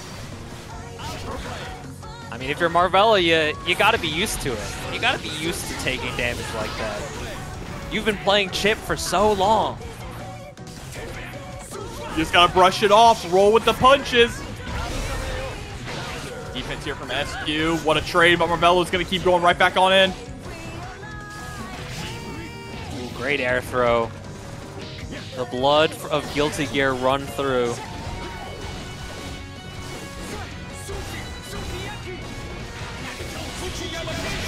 And Marvelo's comebacks tonight have been absolutely unreal.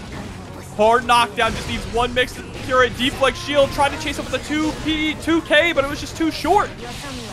Oh! Gets the kill off the throw OTG. Marvelo was unable to scrape through. SQ puts the first game up.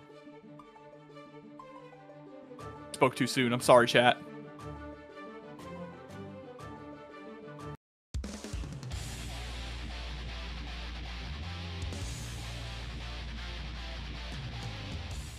This is game 2. Marvelo trying to fight back here, but it was 2 straight rounds. There was a little bit of give and go in that last round. And commits to the full rest show, having you stuck in the corner. The burst allows him to maintain offense. Oh, but a burst right back there from SQ. Stealing the offense for herself. We built the 50, but the explosion off the sword toss was able to save Marvelo from a hard knockdown.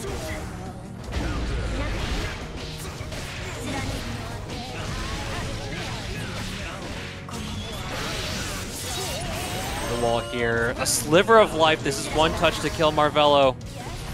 A little cheeky with it. Not getting any sort of mix-up. Look at the harassment at 5K, trying to give Marvelo a taste of his own medicine. Oh, PRC. Oh, the same side off of the RC, making it so hard to deal with. We see the startup and the sound effects. And now we're stuck in the corner. SQ built her burst, doesn't get the OTG there. Yeah, trying to take the burst away from SQ. Able to secure the overhead. There it is. This is so scary for Marvelo, but the counter hit 2D makes the comeback this time. This pressure from Marvelo is hard to deal with. He's so sticky and he's able to keep you blocking for so long.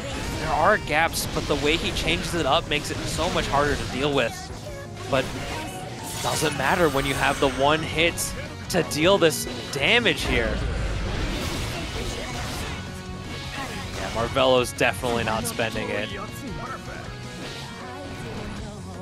Duel 3. Let's rock.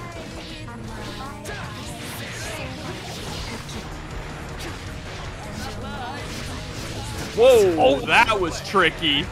He ran down the wall for it. That's something you don't see a lot of Chipp players do. No, Almost like we forget about it. I didn't even know he could do that. Oh, but the bar slash is going to be able to connect. Marvelo sitting on nearly 100 tension here. Tried to go for that whiff punch, but no one home again. Staying on the same side. Preying on SQ's fantastic reaction with that Alpha Blade RC. Oh gosh. The Alpha Blade RC is something that I've only been recently seeing, and it's gosh darn scummy. It's so tricky to deal with. It's so hard to see because you've been trained for the past several years to block Alpha Blade cross-up, both kick and punch Alpha Blade, but you see the little blue flash where the line goes forward. And it just means you gotta block cross-up, but he changes it up on you. In a similar fashion, I've seen a lot of Chipp players do fast RC off the startup of the overhead Rekka into a low.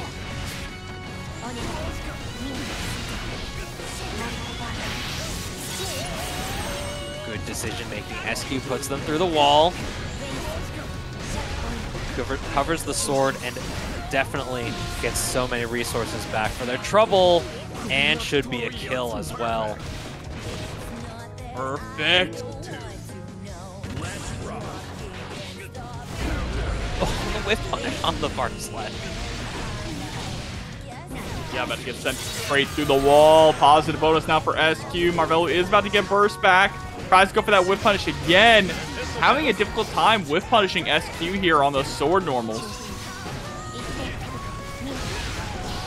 Oh. Flip to the other side. Does a little stutter to bait a burst. It comes out this time.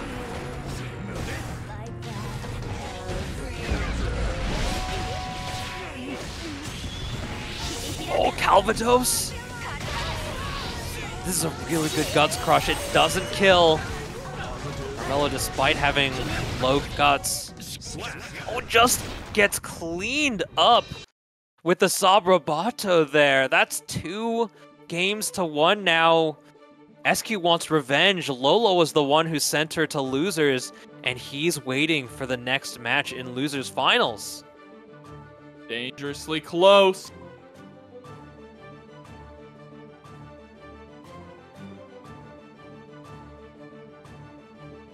Queuing up, we have another game to play, possibly our last game of loser semis. Marvelo trying to fight back. We did see some really great rounds in the first 2 games, but right now SQ just has his number.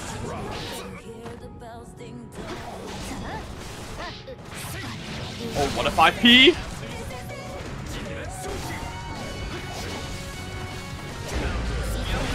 Just throws out the 6P. The burst is able to take away the sword. We already saw the startup of it. Oh, what a J2K, and the cross-up able to connect. Marvelo just all over the screen right now. Through the wall, hard knockdown. Pressure incoming with a positive bonus. We have to be careful. SQ spends her 50. Just want to push him to the corner so that the explosion matters. We steal it and able to go under with the sword toss. The wall break allows her to recover swords. Just about even on life, but Marvelo has plenty of meter to spend. Into the windshield wipers, RC. Windshield wipers again, but it's going to whip. That's massive. Is SQ going to burst? She does. Oh, empty your damn life. Oh, you're dead. You're dead. Chip damage coming in. But nope, instead going to get clipped by the 2K.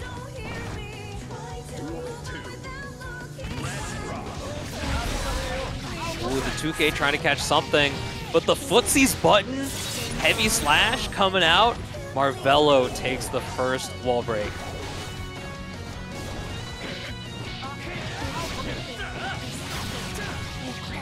He's so ready for this.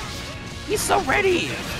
Marvelo consistently has the tightrope up, and single hits turn into full confirmations in such a situation. And then the RC just to close out the round. SQ holding on to that. Oh, okay. Overshot it a little bit.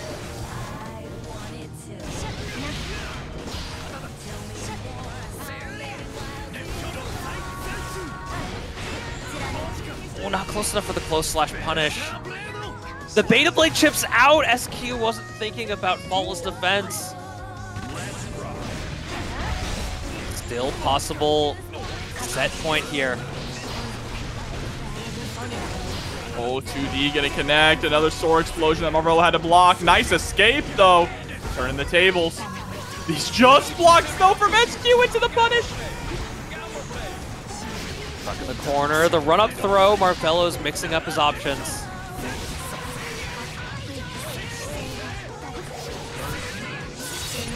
First available. Marvelo and positive meter bonus gonna get a lot of resources to use here. The confirmation catching the backdash through the wall, but one sword reduces the damage.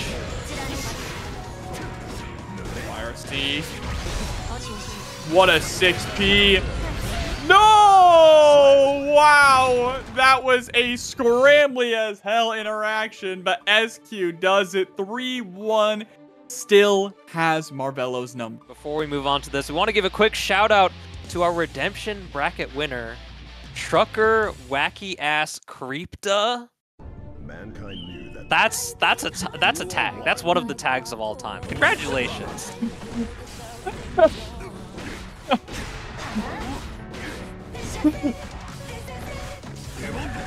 Okay, we gotta lock in Nostro. And this was, though, a 3-0 on winner's side in favor of Lolo. That's right, it absolutely was, but SQ riding on the high of that victory. Hands are warm. Lolo's been cooling off a little bit. Stealing her turn back using the Ondo. We have a sword available. Turns it into a more Tobato strong positioning here for SQ. Lolo's perhaps a little cold now. Yeah, just a dominating first round there for SQ. We can keep up this pace. It'll be quick work. Lolo's got to put a stop to it.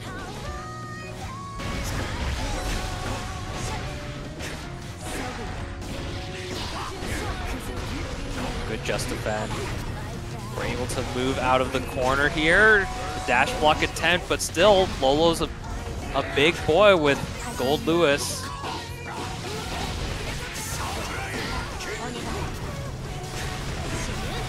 Yes, and the H Bayonetta goes right through. Very keen interaction spotting.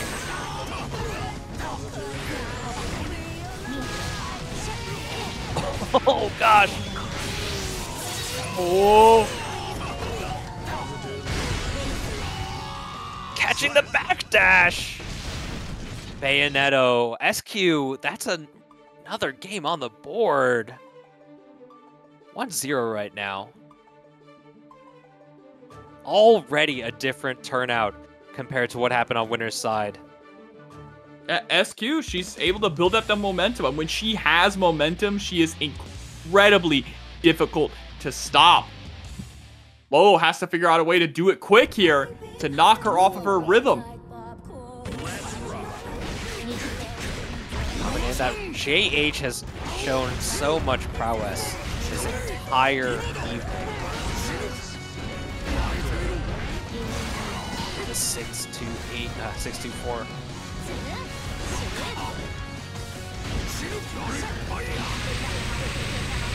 Catching the 5K attempt, SQ is trying to approach, but just let Skyfish rip. And that's it. This is exactly what Lolo needed to do, right? Able to find their own rhythm. Just need a little bit of time to warm up. You just gotta swing the coffin, man. That's what Goldlewis is. He's the funny coffin man. In this Behemoth Typhoon, you see your life flash before your eyes.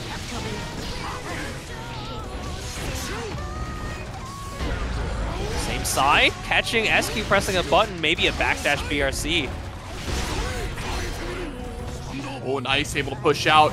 Didn't have to block that overhead at all. And now White Wallace out closing the gap. YRC to prevent any kind of mix.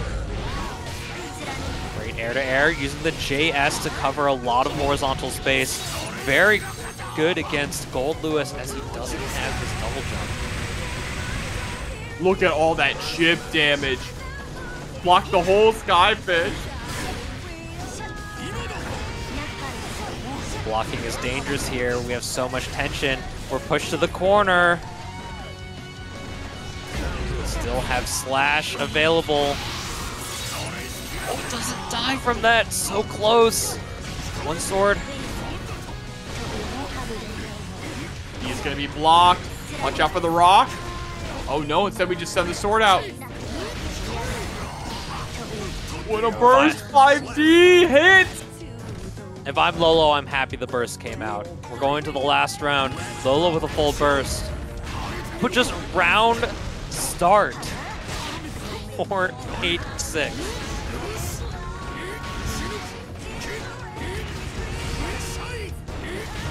The lows, eat these plus frames. Oh, ouch. 2 in a row. Catches Yikes. the blue beat. SQ caught. Not holding faultless defense there. Yeah, no. Definitely got caught lacking. And now it is a even set. SQ starting off really strong, but everyone is human in the face of the behemoth. And shout out to Marvelo. Thanks for the raid. Nice job playing tonight. You looked fantastic. Duel 1. Let's rock.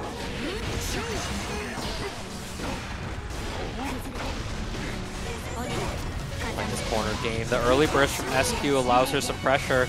Lolo gets one of their own. Trying to keep SQ going towards the corner. Oh, up and then down, up and then down. We did a full circle with that. We went 2, 6, 8, 8, 4, 2. That's a full circle. That's tight.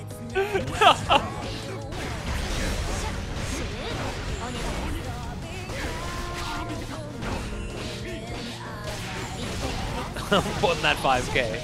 Putting that up. Ram's kick buttons are a little forgotten about. They're really quite strong for what they do. And, well, you don't have to forget about your far slash and heavy slash. You gotta remember, she's got a ton more buttons as well. And especially that 5K utilizes the same way that we see Marvelo utilizing Chipp's 5K a lot, just harassing you over and over. Great usage of that anti-air there while paying attention to where the drone is. SQ's done a very good job of super jumping over it. And now Lolo has her stuck in the corner.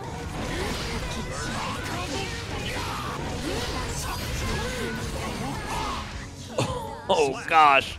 The BRC helps to make it safe.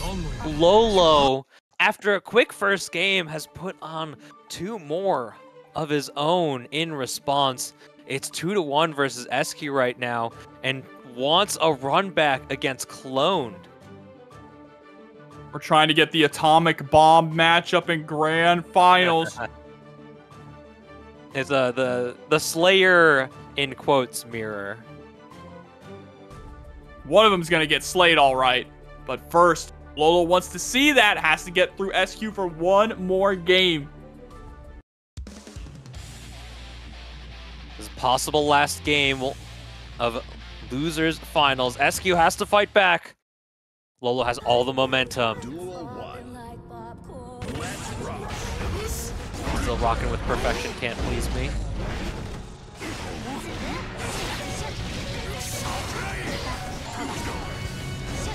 Ooh, very smart usage of the jump out. Getting around while Thunderbird is out. Oh, nice 6P on the far slash attempt. Yep, dash up, back throw, immediately putting Lolo up against the wall.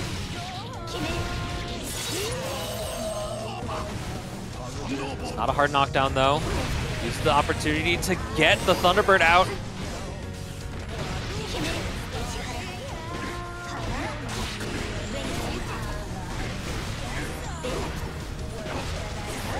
Get some pressure going on, but we've lost our swords here. SQ has to play neutral. Tries to flip out. JS, stay out of my skies. Oh, nice block of the cross up with the flip. Oh, you can't do it twice there. We stole the corner with a barely enough room for Ram to fit. Oh, nice with the big pickup. Gonna carry all the way to the wall. Wall break. Yes, sir. It's so much easier that pickup on Goldlewis because of his wider hurt box. That's just big boy troubles. Oh no. That might be the turn of momentum here. SQ still rocking on a full health bar. Steals the corner again. She's been doing that all night long. And it's 2-2, our last game of losers finals. Ooh, SQ trying to end Big Boy Summer before it even begins here.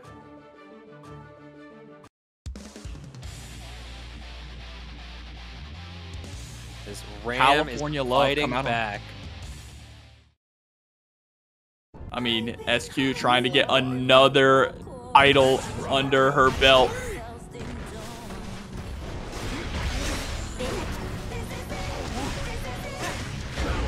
Gotta wonder at this point, what's even the longest win streak at TNS? Will BRC able to make it combo here?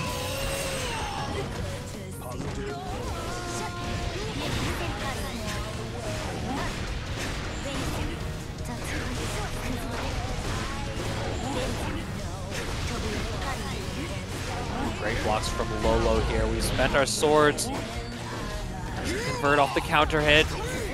We have one back. Heavy slash. Wow.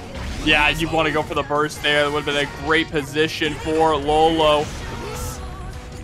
Dude, to find the right time to press back. That was not the right time. Your health bar vanished. That was like 2 hits. Oh gosh. Lolo, a swift reversal of fortune from being down the entire round all the way to a kill there. Goldlewis Dickinson slinging that coffin over his shoulder.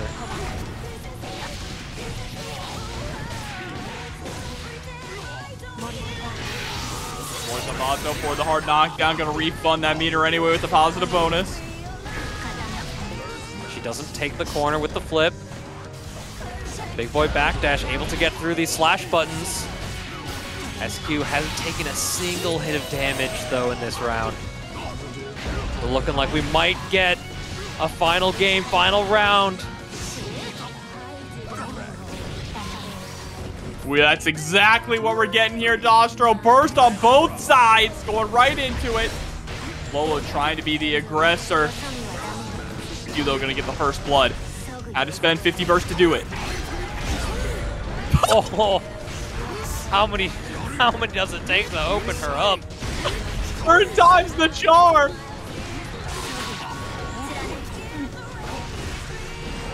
Trying to fuzzy jump out. We have to eat the mix here.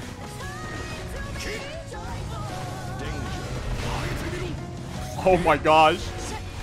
Negative penalty threat here for SQ. Gets caught by the white wall assault. No burst to save her or tension. You're stuck in the storm. In the eye of the typhoon. Comes out. Deflect shield. There's the counter hit. This is an opening for SQ, but not a big confirmation. Just do the scaling on the hit. We're able to burn it down. Oh, but the JD laser just adds insult to injury. Lolo taking it 3-2, moving on for the run back. We're getting Slayer Goldlewis Grand Finals. And she already won 2 TNS in a row. And she made it super far too.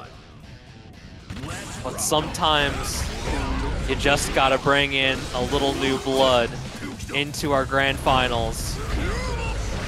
Oh man, 6-speed SQ coming through with the raid. Thank you so much, SQ. Great run tonight. Oh no. You're lucky. You would have been dead there, actually. Just spin the stick and see where things go. Great usage of resources. First builds, but we're gonna save it cloned.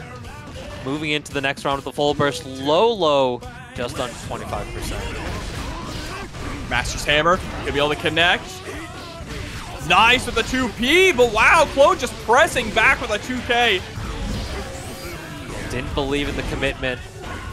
Get some plus frames from that, using the BRC, and the big counter hit still alive. Catching the backdash again, and a quick second round.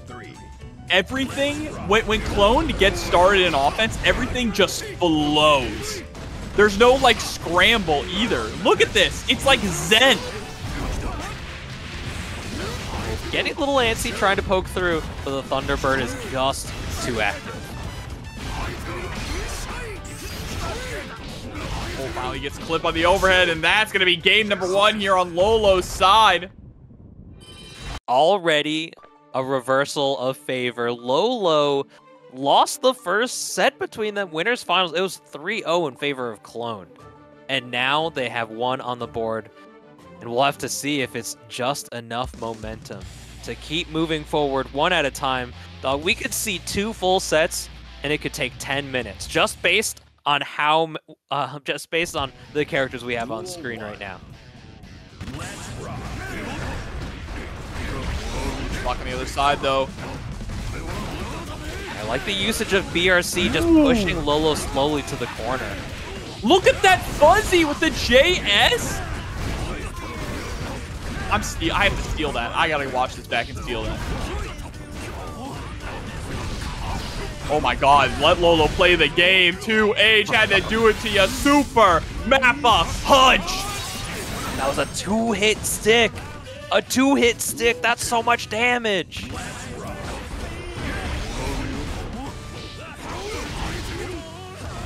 This is some Guilty Gear if I've ever seen Guilty Gear. JH is going to connect. Not sure what Clone was trying to go for there, but they are going to be able to tech off the wall immediately into a dandy step. Uh-oh. Get in the coffin. Oh, just 2 circles. Just 2. Oh, but there's the elbow. Shouts to Dusty Rose, the bionic arm. That's the American dream, Goldlewis Dickinson. Just a swift in and out, pushing Lolo slowly to the corner, and punishes the 4-2-6 as well. Gold burst here for Lolo. Nice poke with the behemoth. Trying to bait out the burst there, but a gold burst for Clone as well. We're all cashing in our chips. Catching them stand blocking on the guard crush. That's what allows the fuzzy there. Using the dash card to get that opportunity through the wall. This ought to kill here. What a pile bunker shit. Got me speaking in haiku. Clone tying it up 1-1. This is, no matter what happens, no matter who wins, this is just going to be a quick grand finals. That was 3 rounds, and it took like less than a minute. The fastest reset into game 10 of our lives. Basically. Duel 1. I mean, we've seen how fast Fatal Fury has been going, but they don't know what's coming.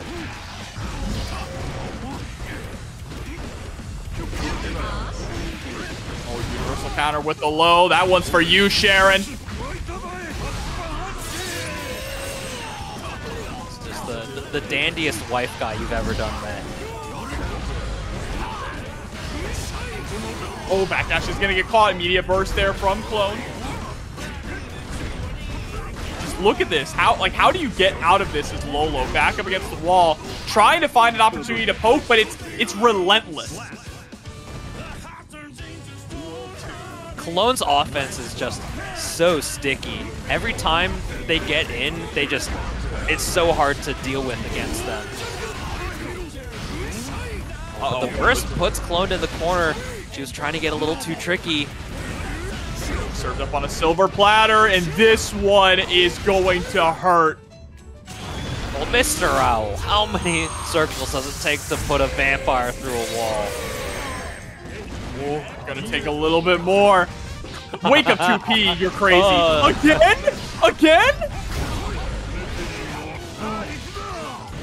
There's no shot. It's not gonna be a... Go ahead. No, I was gonna say, like, if they didn't spend the meter to get that, to keep that potentially safe, Lolo might have died there. Yeah, I mean, that was a crazy interaction, but now Lolo is put once again into the corner. Hasn't found the right answer yet. That JD was fantastic, though, to blow up the Master's Hammer. Gets the little hop over, cross up. Will get off of me. Tries to wild ball through, but unfortunately misses up the input. How does Deflect Shield Power Bunker work every time?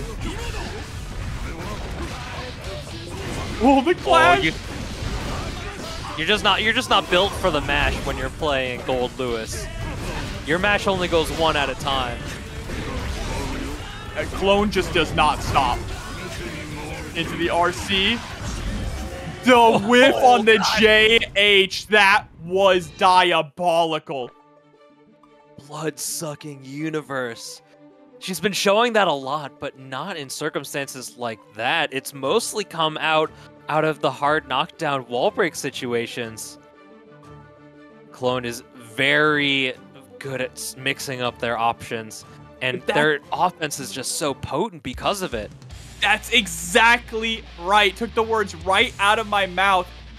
Normally, if a Slayer is being obvious, there's that big gap with the dandy steps, right? You can always challenge every dandy step option if you're ready for it, but no one's ready for it because Clone is mixing up everything so well.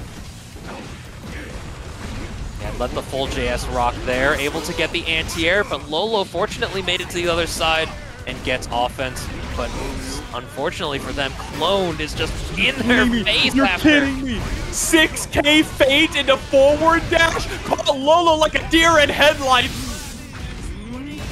Tournament point. Tournament point. Clone is on ludicrous speed right now.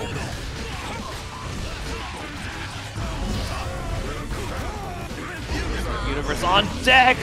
Press the button, able to get some solid damage here. Hard knockdown, but Lolo has an option for a free gold burst.